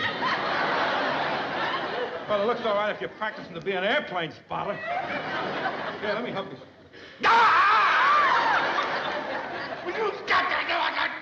I'm sorry, Ralph, but the way you were standing there, you looked like the Leaning Tower of Pizza.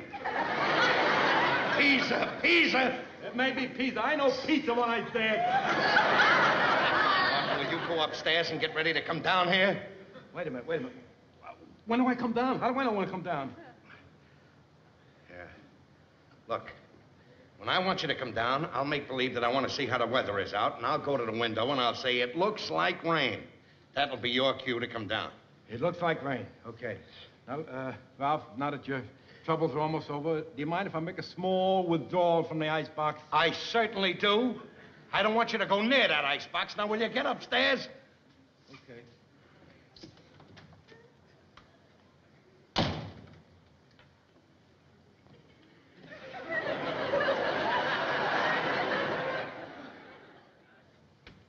I'll see if Ralph's asleep, Uncle Leo. Well, I sure hope he isn't. I'd hate to leave town without seeing Ralph. Uh-huh. Oh, Ralph, you're still up. Yeah. Look who's here. Uncle Leo. Hi, Uncle Leo. Hello, Ralph. Say, I'm mighty glad I don't have to go back to Utica without saying hello to my favorite nephew. Ralph, it's good to see you.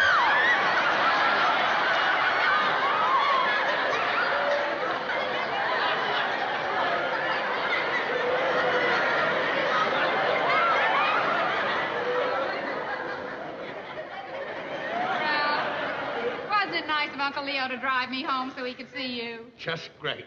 When was the last time I saw you, Ralph? Oh, about a year ago. You haven't changed a bit. No, sir. Still the same old Ralph. It's good to see you. Hey. Now, remember, you kids have got to come up to Utica sometime around Christmas. Aunt Sarah will just love to have you. Well, good night, Alice. Good night. Goodbye, Ralph.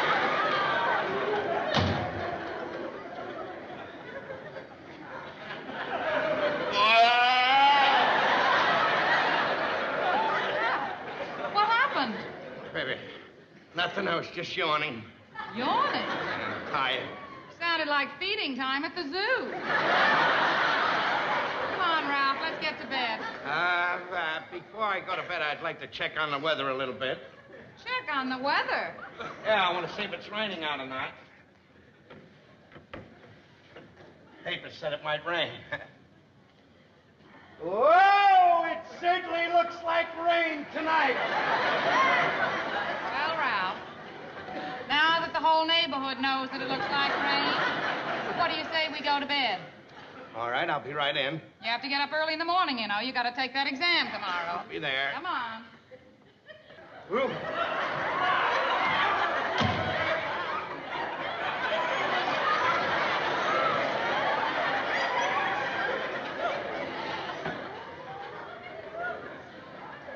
Must be walking in her sleep again, Alice. Oh, Ralph, this is terrible. He did it once before. Do you remember? Yeah, what should I do? Well, you can't wake him up. It's very dangerous to awaken a sleepwalker. It is? Yes. But, gee, Trixie shouldn't leave him alone like this. No. When he's like that, he's liable to walk off a building or something. You know, maybe I ought to follow him and go upstairs with him and keep an eye on him all night.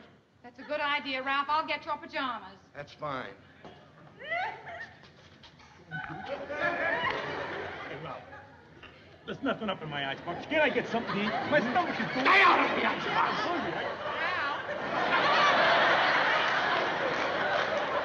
I brought you your robe, too. Thank you Because very I thought you might get chilly upstairs. All right, sweetheart. Oops, there he goes.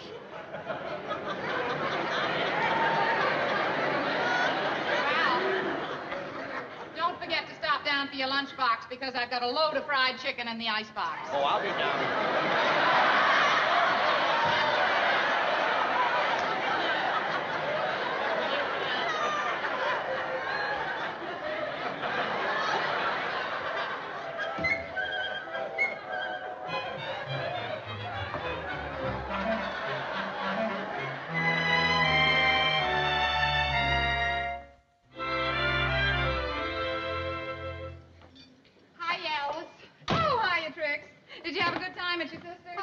Wonderful, Alice. But tell me, did you finally get Ralph to go to your mother's with you? No, I didn't. He wanted to stay home and get a good night's sleep because he had to take a company physical this morning. Well, that's sensible.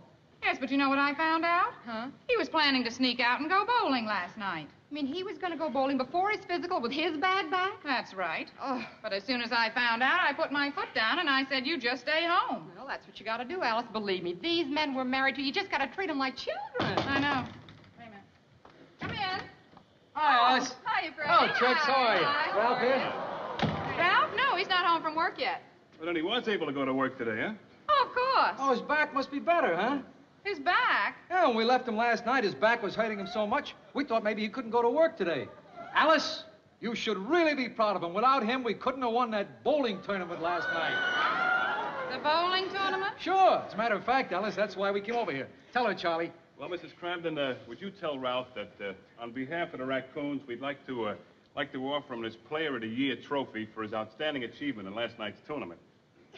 Boy, I'd like to see the expression on his face when he sees this, huh? Yeah. Oh, Alice, as soon as he comes home, will you be sure he gets it? Oh, he'll get it all right. Good Night.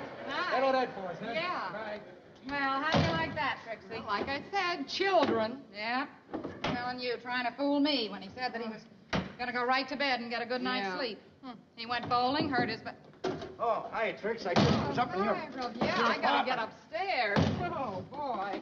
Bye, Alice. I'll see you later. All right, Trixie. Hi, Aunt. Hi, Ralph. How did everything go? Oh, fine. Passed the physical with flying colors. I'm so glad. Now, wasn't I right to tell you not to go bowling last night, Ralph? Yep, you sure were. Now, is there anything to Because eat? you know, if you'd gone bowling, you might have hurt your back. Well, I might have at that. You know, can't argue with logic. What are we going to have to eat now? I know how much you enjoy bowling, too, Ralph. Well, you But know. it's just a game, and driving a bus is your livelihood. That's right, if it's a toss-up between the two. Yes. What do we got to eat now? Gee, it must be a terrible disappointment to a team, Ralph, when the star player doesn't show up. Yeah, I guess they just have to go ahead and lose. By the way, what happened with your team last night when you didn't show up? I guess they lost. What's for supper? They couldn't win without you? I don't think so. Well, I'm glad you made your decision last night, Ralph, and stuck to it. Thank you. Is there anything to eat now I'd like to eat? I know that if you had to make that decision again, you would make the same decision you made last night, wouldn't you, Ralph? Positively, absolutely, and certainly. Now, can I please have my supper? What's for supper? Why don't you start with this?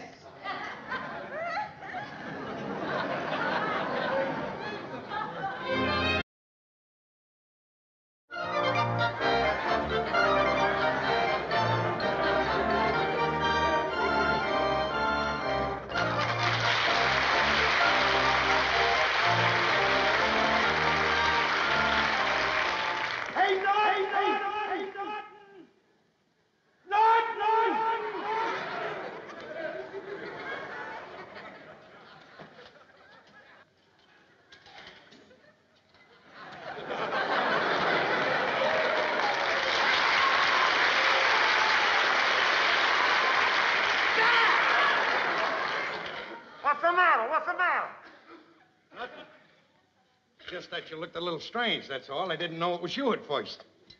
What'd you expect to come out of the sewer? The man in a gray flannel suit? Boy, that outfit is certainly a doozy. Well, come on, let's eat our lunch. I ain't got no lunch. My lunch is back at Brooklyn. What'd you forget to bring it? No, I didn't forget to bring it. I dropped it on the job here.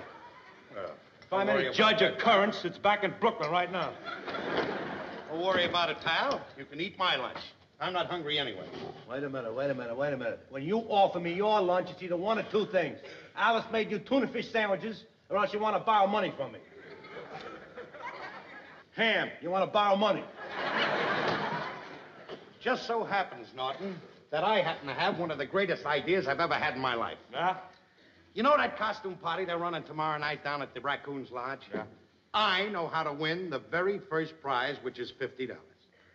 So do I. How? Have the best costume. Certainly that's the answer, but only we know that. Take those guys. They don't have the head for it down at the lodge. Look what happens every year they run a costume party. What does Cassidy show up in? Cuts down his wife's dress and goes as tugboat on him. Look at Riley. Throws a white sheet over his head and says he's Julius Caesar. Wait a minute. I was talking to Riley a little while ago. This year he's going to make a change, he said. This year he's going to throw a sheet over him and go as Mark Antony. Well, that ain't going to win him the prize either. No? My way is the only way. What way is that? Well, to start off with, you lend me $10. I go down to a real costuming house and get a professional costume. That means that the other guys ain't got a chance. How can they win with me running around in a professional costume and them wearing those homemade things? And get this, I invest $10. I win $50, which gives me a $40 profit. Ralph, you are a genius. Really think so, Norton? I know so. Because you think like me. That's why you can't get the $10 from me. Because we're both geniuses and we think alike. What are you talking about? I'll tell you. Just a minute. Hey, that Flaherty, throw up that package I got down there, will you?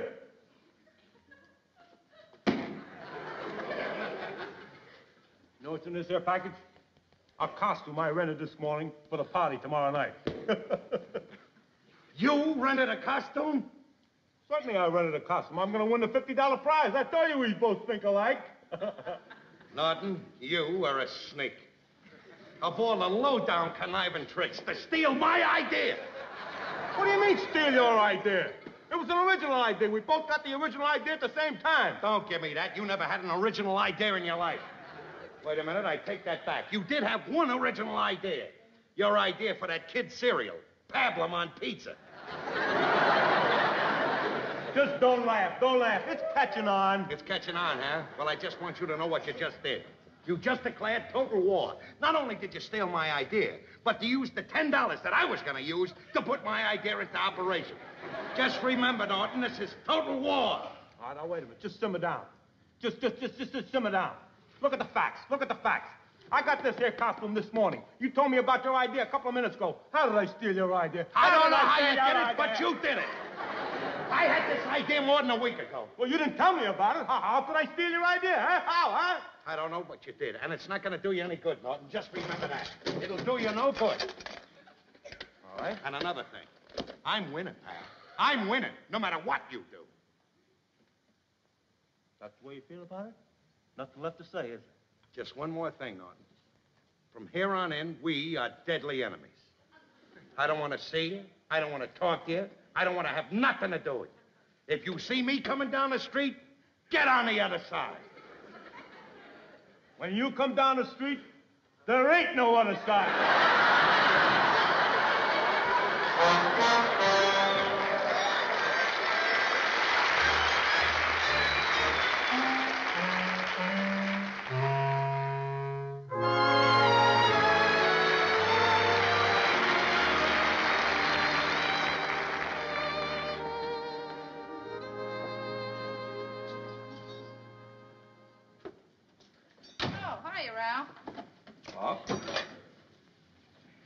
Alice,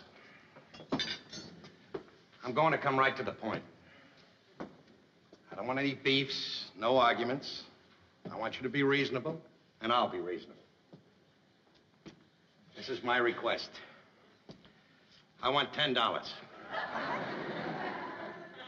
All right, Ralph.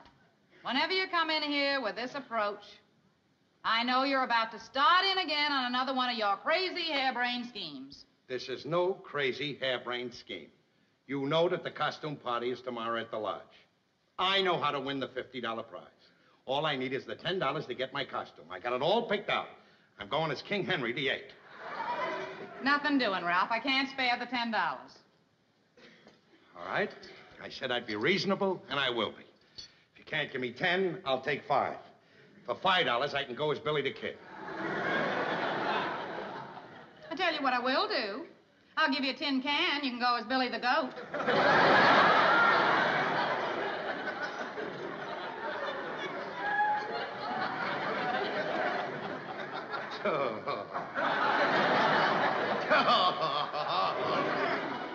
Bang, zoom. Listen to me, Ralph. I don't want to hear any more nonsense about renting a costume. I told you over a week ago to start making your own. Now, why don't you use some originality? Show some ingenuity. Why don't you use your brain? Because I want to win first prize, that's why. Well, you can work it out any way you want, Ralph. All I know is you're not getting the $10. And I gotta hurry up and get dinner ready, because the Nortons are gonna be here any minute. What are the Nortons coming down here for? I invited them for dinner. Oh, is that so? Well, for your information, the Nortons aren't setting foot in this house. Ralph, I had to invite them for dinner. Don't you realize we've had dinner at their house 3 nights this week already? That's their hard luck. I don't mind Trixie eating here, but Norton, not a morsel does he get.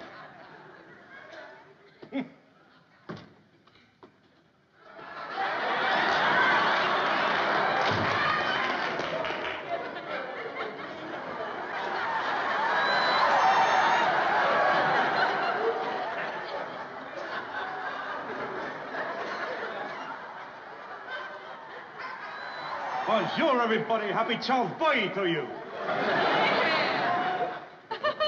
How do you like it, Alice? I just thought I'd slip it on and see how it felt. Get the feel of it, you know. Oh, Ed, you look wonderful. But who are you supposed to be?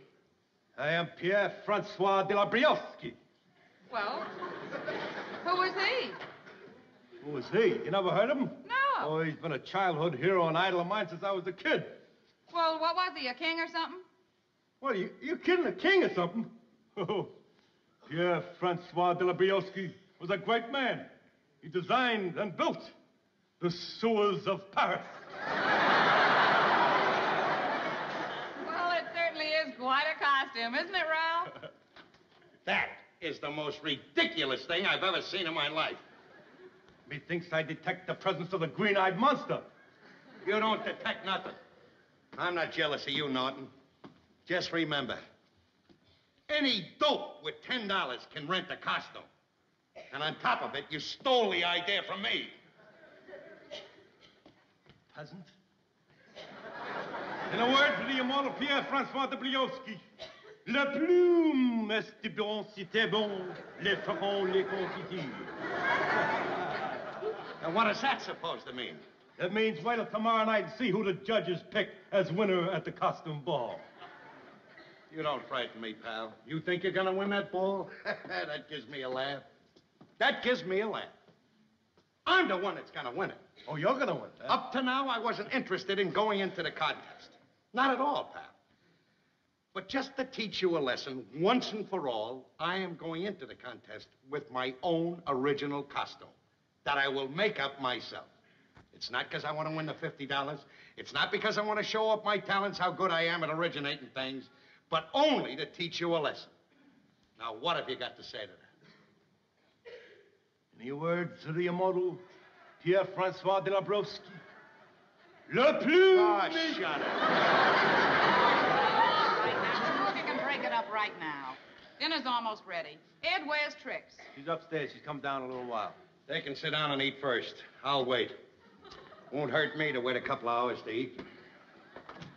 No, it won't hurt you, but it'll be tough on the farmers. Ed, you sit down. I want to take a look at the roast.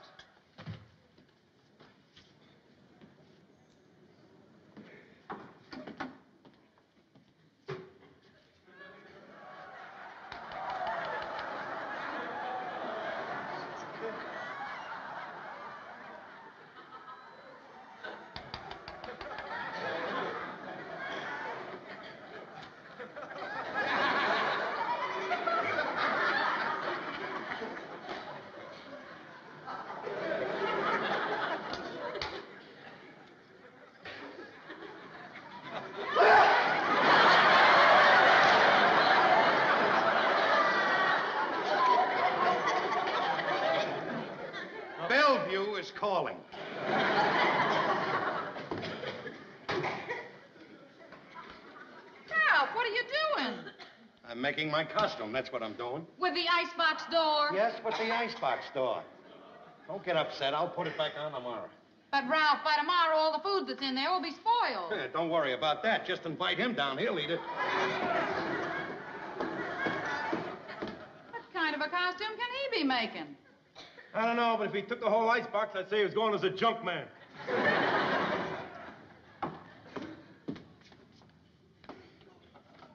Ralph. I need knobs. Said use your imagination. Well, my imagination says I need knobs. Well, that's just great, Ralph. Now, supposing I need something in that drawer, how am I going to get it open? There's nothing that you'll want that's in that drawer that can't wait till tomorrow.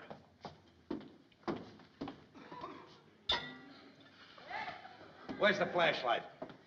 It's in with the things that can wait till tomorrow. Ralph, come on. Will you tell me what kind of a costume are you making anyway? I knew you were going to ask that question. But you'll get no answer from me. You stole one idea from me. You're not stealing this one. Just remember that, pal. It's in the thing that can wait till tomorrow. I'd like it. All right.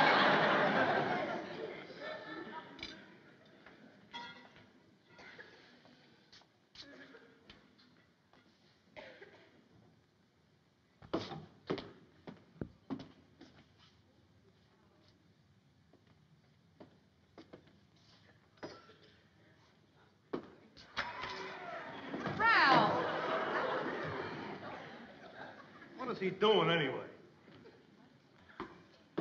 Tell you what I'm doing. I'm making a costume that's going to make a fool of you, pal. That's going to look like a piece of French cheesecloth when I'm finished. And you are going to look even sillier than that sissy hero of yours, that Briosky or whatever his name is. Oh, wait a minute. Just a minute. You're talking about a great man who designed and built the sewers of Paris. Sure, he built the sewers of Paris. Anybody that dresses like that's got to have a place to hide. You can go so far, Ralph. I'm not taking any more of this. I don't care if you insult me. You can call me anything you like. But when you insult Pierre-Francois de Labrowski, you insult the honor of France. I challenge you to a duel. Do you have any seconds? I got some seconds. I got 2 seconds. And you better use them to get out! Get out!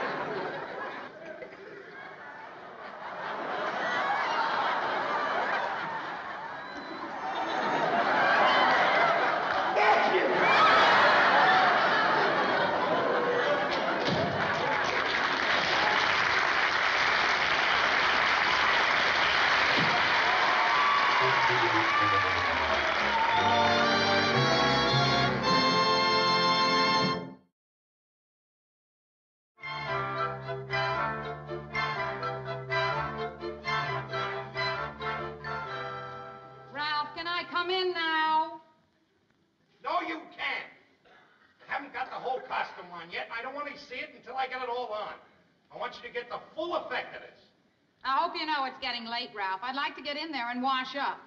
Well, wash up in the kitchen sink. I can't. You're using the faucet as part of your costume. I can't play the radio because you're using the tubes. I can't even open the window because you got the sash cord. Get ready! I'm coming out!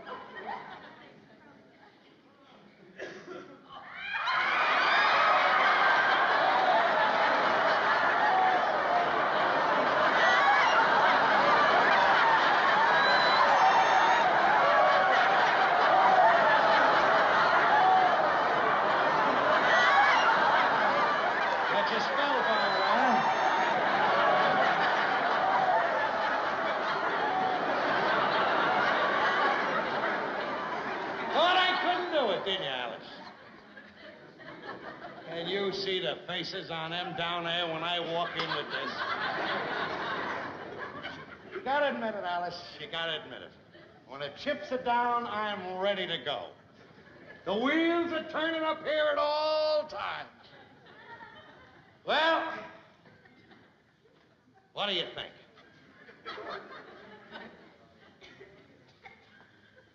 I think you're nuts.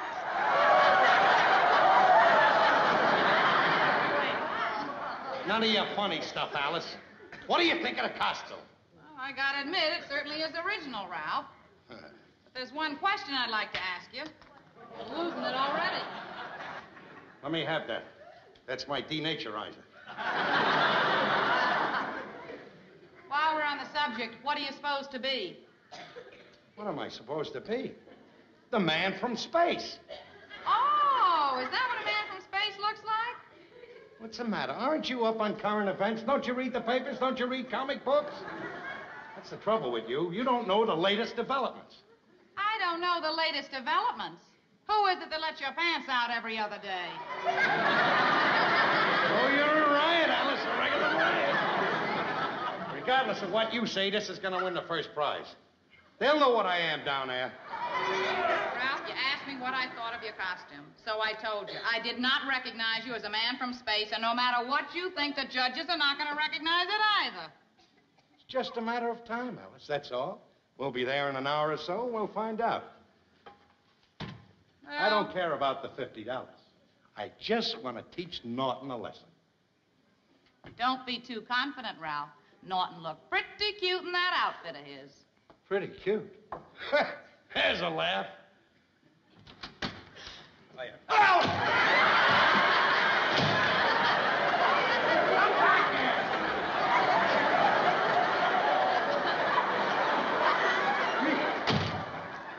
Oh, it's you, Ralph. Boy, you had me scared there for a minute. I thought we were being invaded. Invaded? Did you hear that, Alice?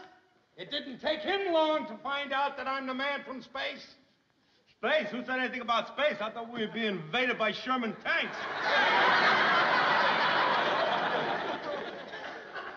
Well, this is what I made from the stuff around the house. Yeah? What's your opinion? Well, frankly, I liked it better when it was furniture. Well, no matter what you think, I'm walking off with the prize. This will make a fool out of you, and your costume alongside of this is going to look like a piece of French cheesecloth. And it's going to make you look sillier than that French hero of yours. Well, if you don't mind, I'd rather not hear you mention that Briosky's name anymore today. Why not? I thought he was your idol, the man who built the sewers. Well, I did a little reading up on him today. He didn't build the sewers. He condemned them. That must have came as a terrible blow to you. Oh, well, cess la glory. What have we here? Look who strolled into the lounge. And what's your name, little girl, and how old are you? My name is Alice, and I'm 12, going on 12 and a half. What do you think, Ralph? How do you like it? Where's the other half of that costume? What's all of this, Ralph? I'm supposed to be a 12-year-old girl. Your knees are showing. Of course my knees are showing. A 12-year-old girl's knees are supposed to show. Not any 12-year-old girl that's married to me. You walk into that party, everybody will be looking at your knees. All right, Ralph, I'll fool them. I'll walk in backwards. I got some awful news. Oh, so Mally could cry. Look, simmer down. What do you mean, cry? Crying never solves anything. Remember the old saying, laugh in the world laughs with you, cry and you cry alone? What's the bad news? What? Your foreman called. There's an emergency up at the 225th Street sewer, and he wants you to go up there right away. Well, I don't want to work tonight. He said if you don't go, you'll lose your job. Oh, that's a shame, Ed. Yeah, what are you going to do, Ed? Well, what can you do at a time like this? Duty calls. You got to answer the call to duty, that's all. Just one of those days for me, I guess. First of all, I find out that my hero, my childhood idol, Pierre-Francois de la Briosky, is a phony. I waste 50 cents on some new snuff today. Now I got to go to work. La plus musique on les chouchis.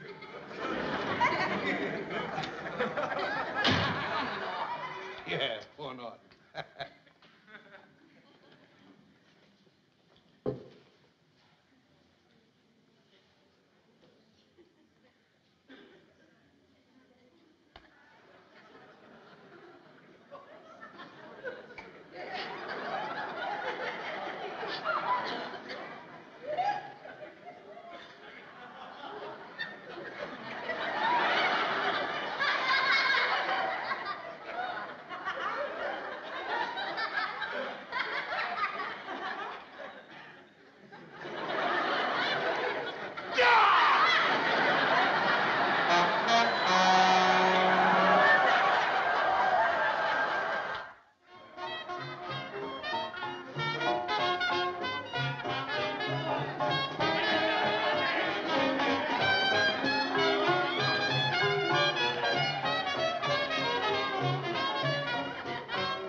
I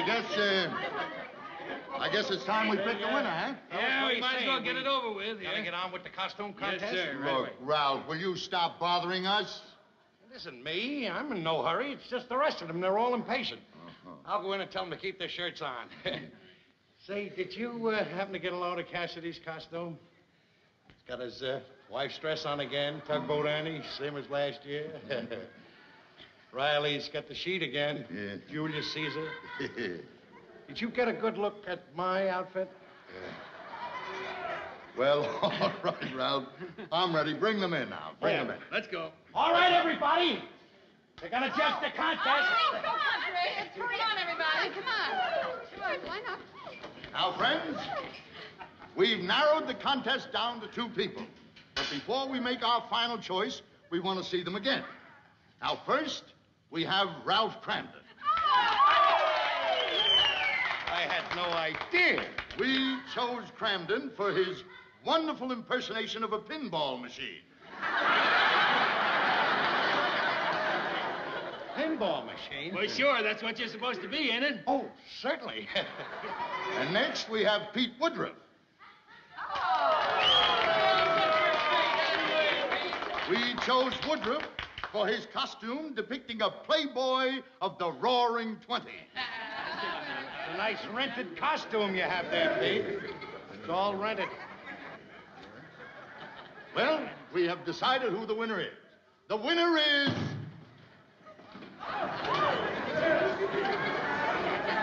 Well, who are you? Me, Norton. No, am I too late for the eats? Well, you may be too late for the eats, Norton, but you're not too late to win the first prize. $50 for the man from space.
Hi, Alice. Oh,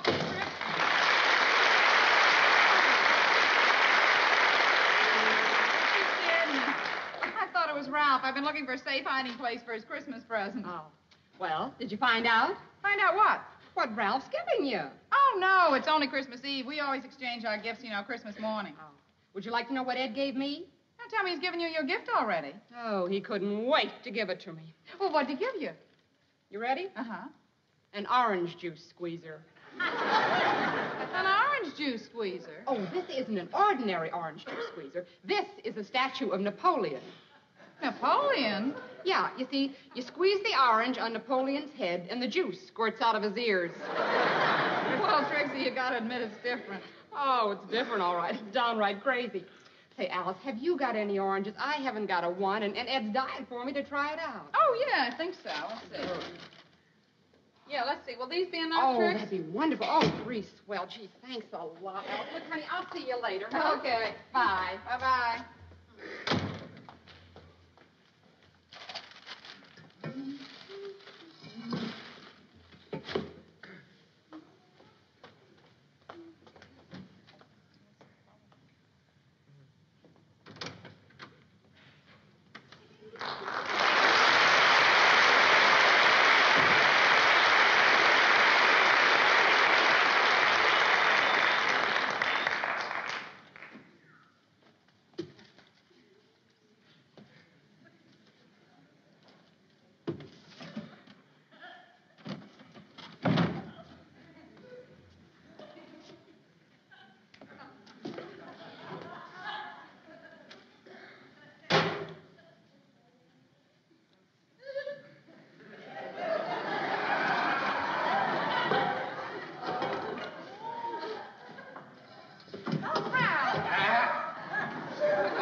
caught me hiding your Christmas gift.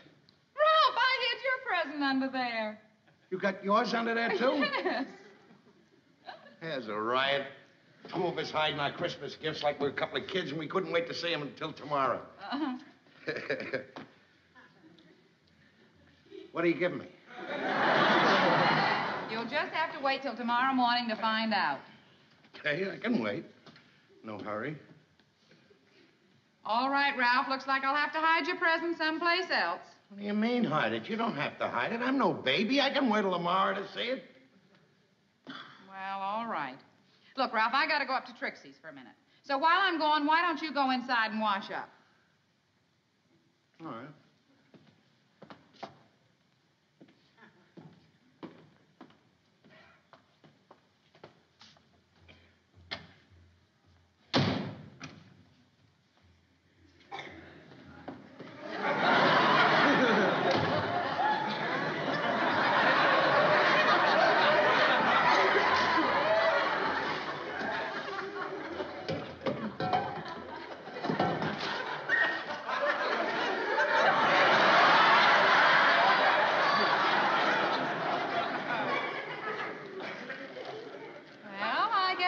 You'll just have to hide your present someplace else. This looks like I can't trust you, Ralph. You can't trust me. That's a fine thing for you to say. You can't trust me. You're the one that can't be trusted. You said you were going upstairs. Look, Ralph, will you hurry up and finish trimming the tree? People might start dropping in later. Alice! Alice! What do you want, Trix? You got a couple of onions? Yeah, bring them right up. What do you think this is, a grocery store?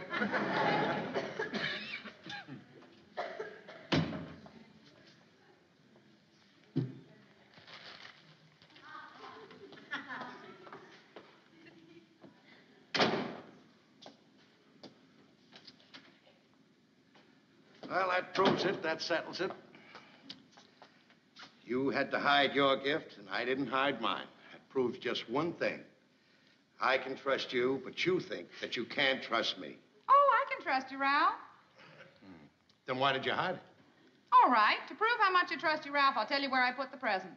It's in the bedroom closet on the shelf behind my hat box. I don't care where it is. It doesn't make any difference to me.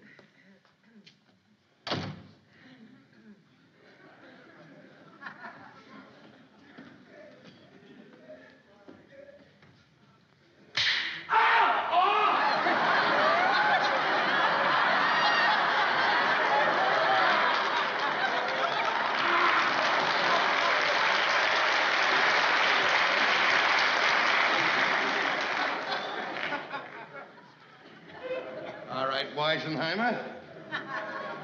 Two can play at that game.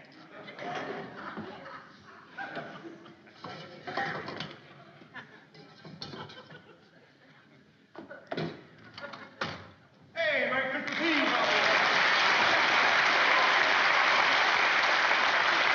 And Merry Christmas Eve to you, Ed Norton. I can see you trimming up the old tree now, Ralphie boy. Yeah, it's going to be a beauty. It sure is. What do you got behind your back? I got a Christmas present for you. Oh, well, hand it over. Huh? I say hand it over. Ain't you got nothing for me? Yes, I've got something for you. All right. 1, 2, 3. Merry Christmas.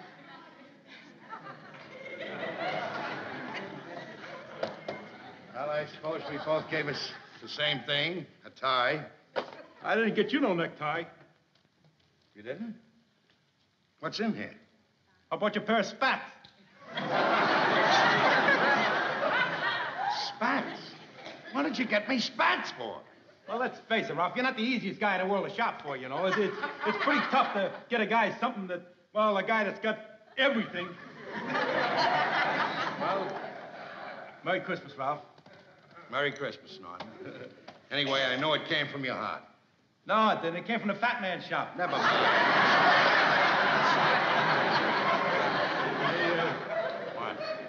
What did Alice give you? Oh, we don't exchange our gifts until tomorrow. Oh, no? Yeah, some kind of a fetish she's got. Oh, yeah. But wait till you see what I got her. Yeah? When she sees this, she flips. Absolutely flips. Where'd you get it? It's under the icebox. Mind if I take a look? Be my guest. I can't wait till she sees it.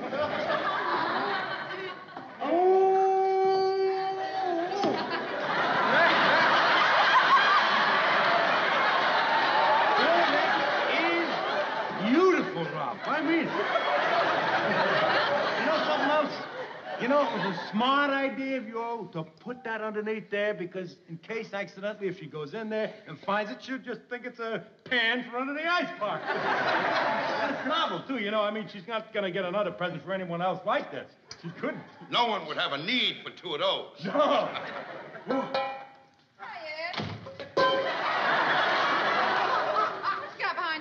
Oh, nothing, Alice. Oh, come on, Ed. I know you got something behind your back. Ain't got nothing at all. Honest. Ed, I know you're hiding something behind your back. Well, jig's up, Ralph. Merry Christmas, Alice. What's this? Oh, look. It's your Christmas present. Not from me, it's from Ralph. Oh, why don't you shut up? Pay no attention to him, he's a nut. That's always been under there. That isn't the gift. I put her gift way in the bag. Oh. Here.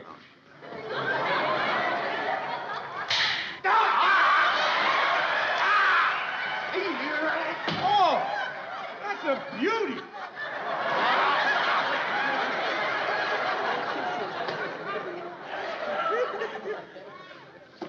That isn't a gift. This is the gift. Oh, I'm sorry, Ralph. Oh, I see now. You hid the present under there, and you put the mouse trap was a clever ruse of yours in case some dope is stupid enough to stick his hand in there. Wait till you see this thing. I can't wait till you see it. Let me look. There it is. Oh, that is beautiful. Certainly is. What is it? What is it? It's a box to keep hairpins in. See? Got a little secret compartment for bobby pins. Boy, what do I think of next, huh? Yeah. You know, when I bought this thing, the guy told me it's all handmade, you know. It's 2,000 matches glued together. Look at that thing. And he said it was made across the seas, you know. I thought he was kidding me, but right there it says made in Japan. There it is in black and white. I'm telling you, this is something that a girl would not go out and buy for herself. You say that again. And another thing about this, the guy told me that this is the only one of these in the whole world.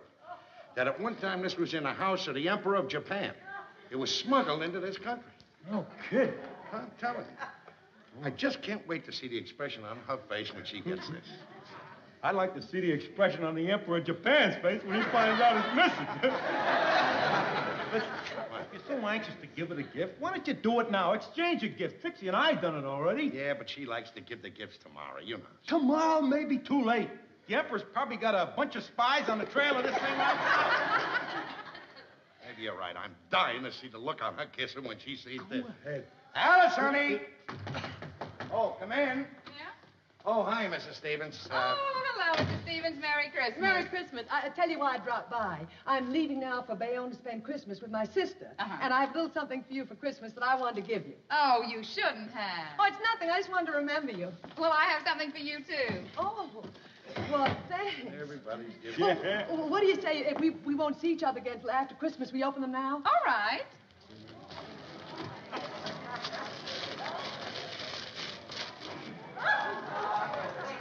Oh, it's lovely, Mrs. Cranston. A kitchen thermometer. Just what I needed. I'm so glad you like it. Oh, this is beautiful. Oh, it's nothing. It's just a trifle. I just wanted to give you a little remembrance. Isn't it beautiful, Ralph? It's a box to keep hairpins in. And there's a secret drawer to keep bobby pins in. Oh? And would you believe it? It's made of 2,000 matches glued together. Oh, well, I don't know how to thank you. Oh, believe It's such a cute gift to give someone. Oh, believe me, it's nothing. If you want to get some as gifts, I got it at that little novelty store that's selling out, you know, the one near the subway station. Oh, yes. Well, it was awfully sweet of you to remember me. Don't make such a fuss about it. In fact, I'm kind of embarrassed after what I gave you. Well? Well, I must be running along. It's an Merry awful... Christmas, everybody. Bye-bye, Miss Stevens. Bye. Merry Christmas. Bye. See, that's a cute little thing.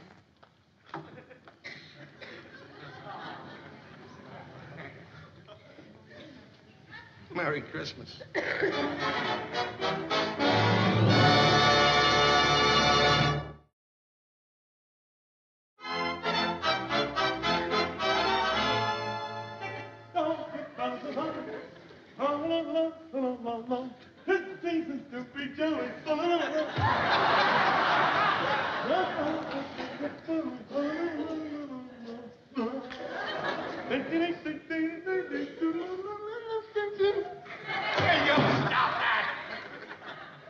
What's the matter with you anyway? Sheesh, what a grouch.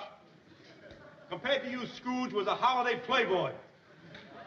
What have I got to be happy about? Suppose I'm supposed to be happy to think that my wife thinks her husband thinks so much of her that he gives her a gift that some neighbor brings in from a novelty store. Well, don't forget that yours is different. Yours came from the Emperor's palace. Can't you get it into your head, Norton? I was cheated. It never came from any Emperor's palace. What am I gonna do, Norton? If I only had some money, there's still time to get us something. It's early yet. Hey, have you got any money? Don't look at me. This is Christmas time. Everybody's busted at this time. I'm broke. I ain't got no money. Yeah, I guess you're right. Everybody's broke. Funny part about it is, I didn't have to be broke. I had $22 stashed away, Norton. 22. But I had to be selfish and think of myself. As soon as I got the $22 together, right down I went and I bought the new bowling ball. Always have to think of myself. I could have brought Alice a beautiful present with that $22. Hey, wait a minute. I just thought of something. You know those labels that say do not open till Christmas?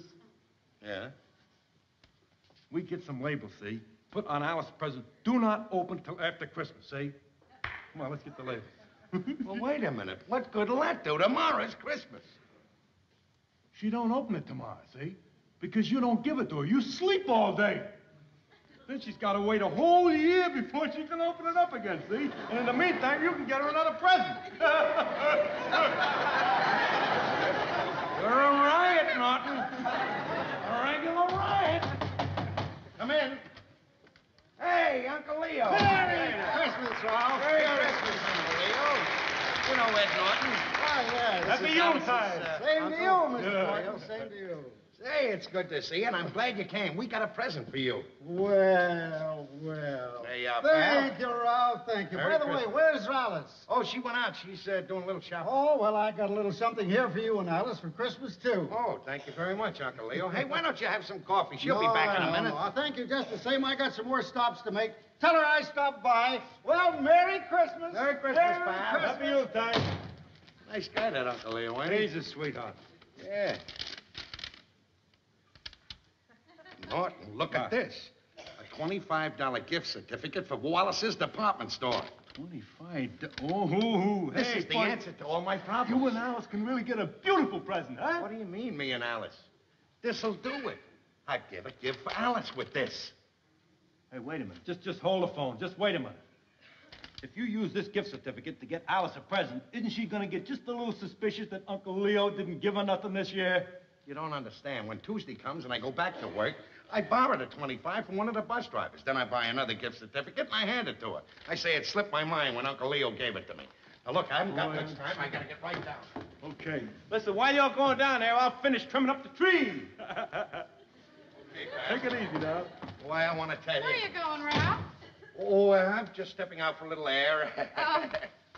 You know who I met downstairs, Ralph? Dum-de-dum-dum.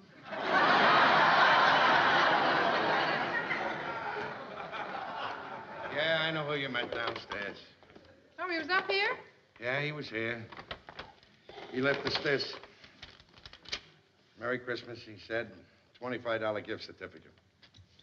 $25 gift certificate from Tommy Mullins. Tommy Mullen? I thought you were talking about Uncle Leo. Oh, was Uncle Leo here? No.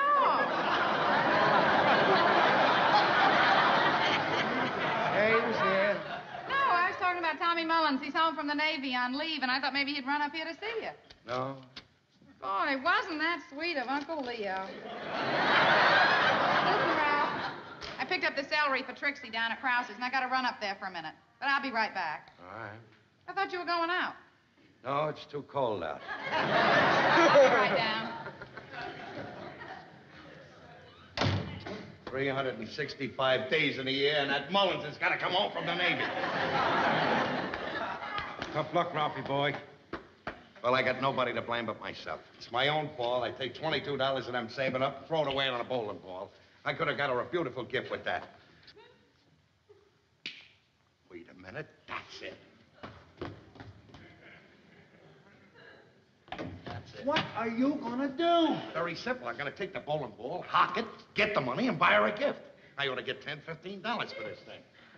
Boy, oh boy, you got a knack for getting yourself out of trouble. Just remember, Norton, when there's an emergency, I come out of it. When they made me, they threw away the mold. They had to. You probably broke it.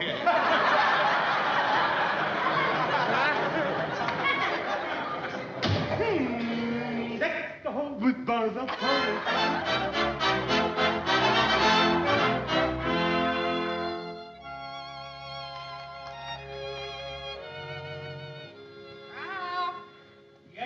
Hurry up, because your breakfast's all ready. Be out in a minute.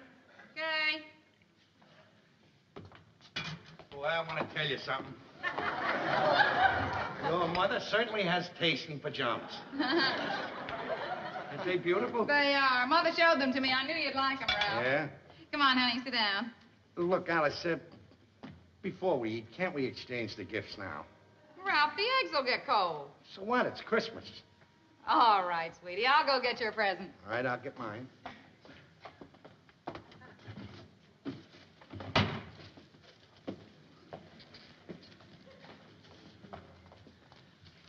Merry Christmas, Ralph.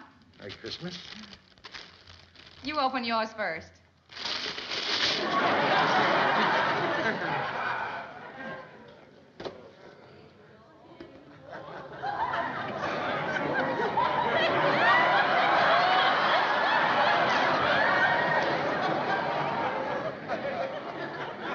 Bowling ball. I mean, a bowling ball bag.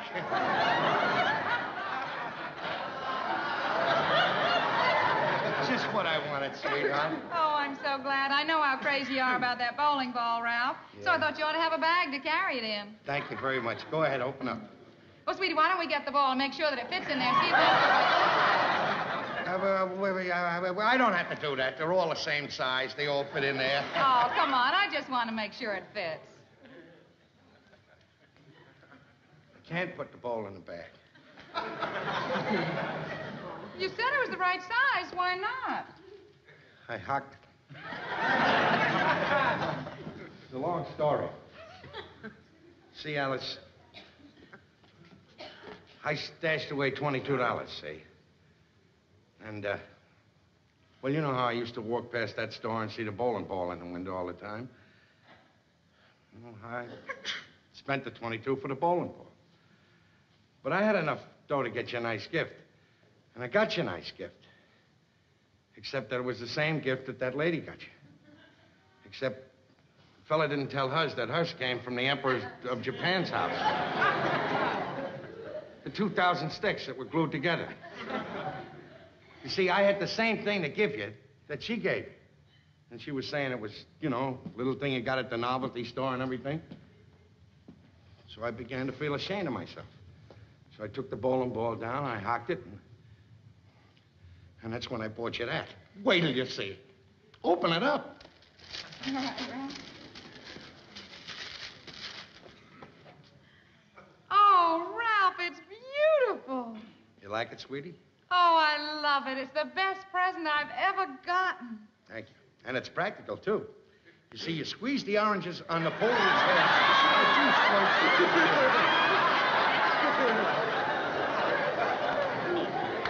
You know something, sweetheart?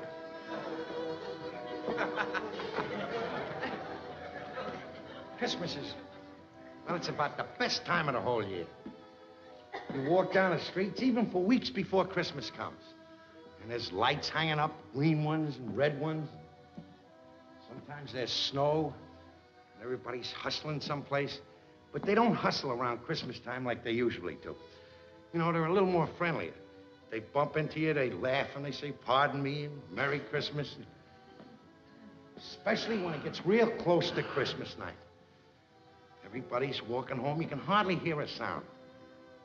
Bells are ringing, kids are singing, snow is coming down. And boy, what a pleasure it is to think that you got someplace to go to. And the place that you're going to has somebody in it that you really love. Someone you're nuts about. Merry Christmas.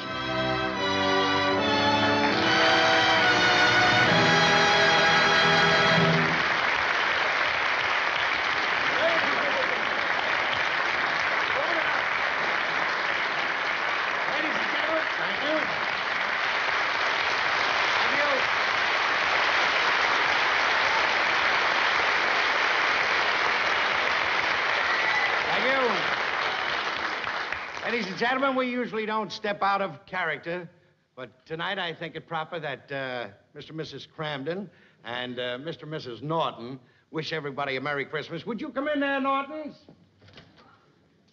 There they are.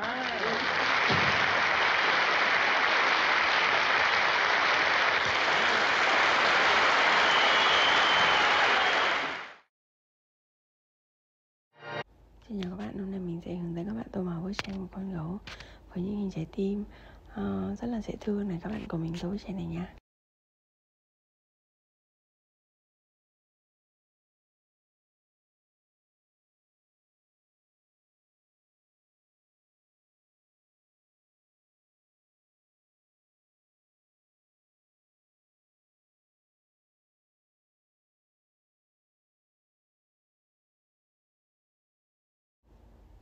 Hai trái tim vào bụng thì mình tô màu đỏ.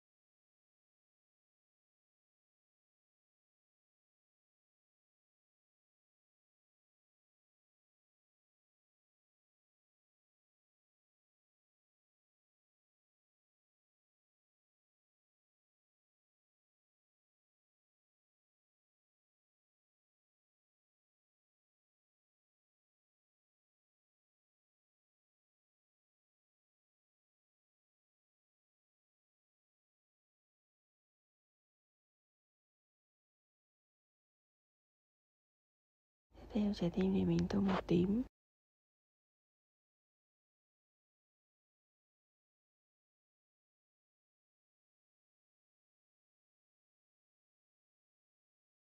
Trái tim thì mình tô màu vàng.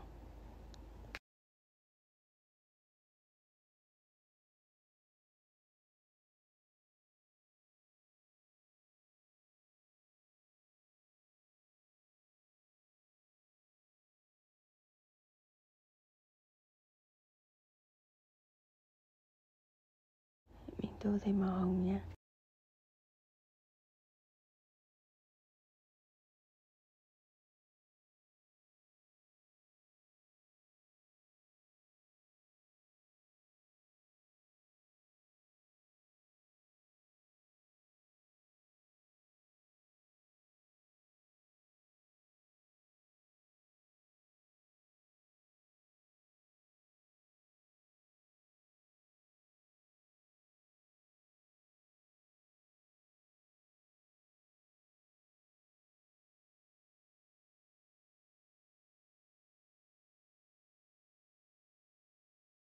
Trái tim này mình tô màu hồng và màu xanh.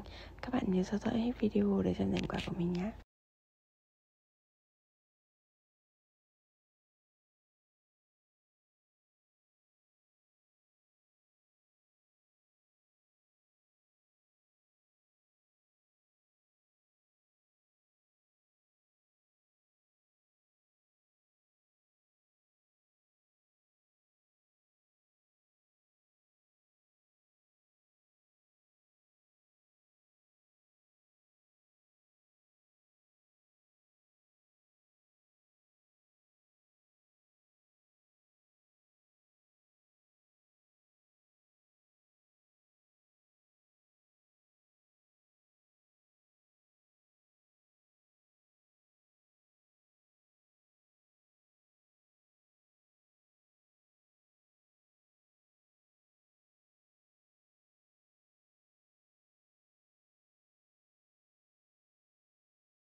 Vậy là chỉ với ít phút mình đã hoàn thành xong bức tranh ngày hôm nay rồi đấy. Các bạn hãy cho mình biết ý kiến của các bạn về bức tranh này nha.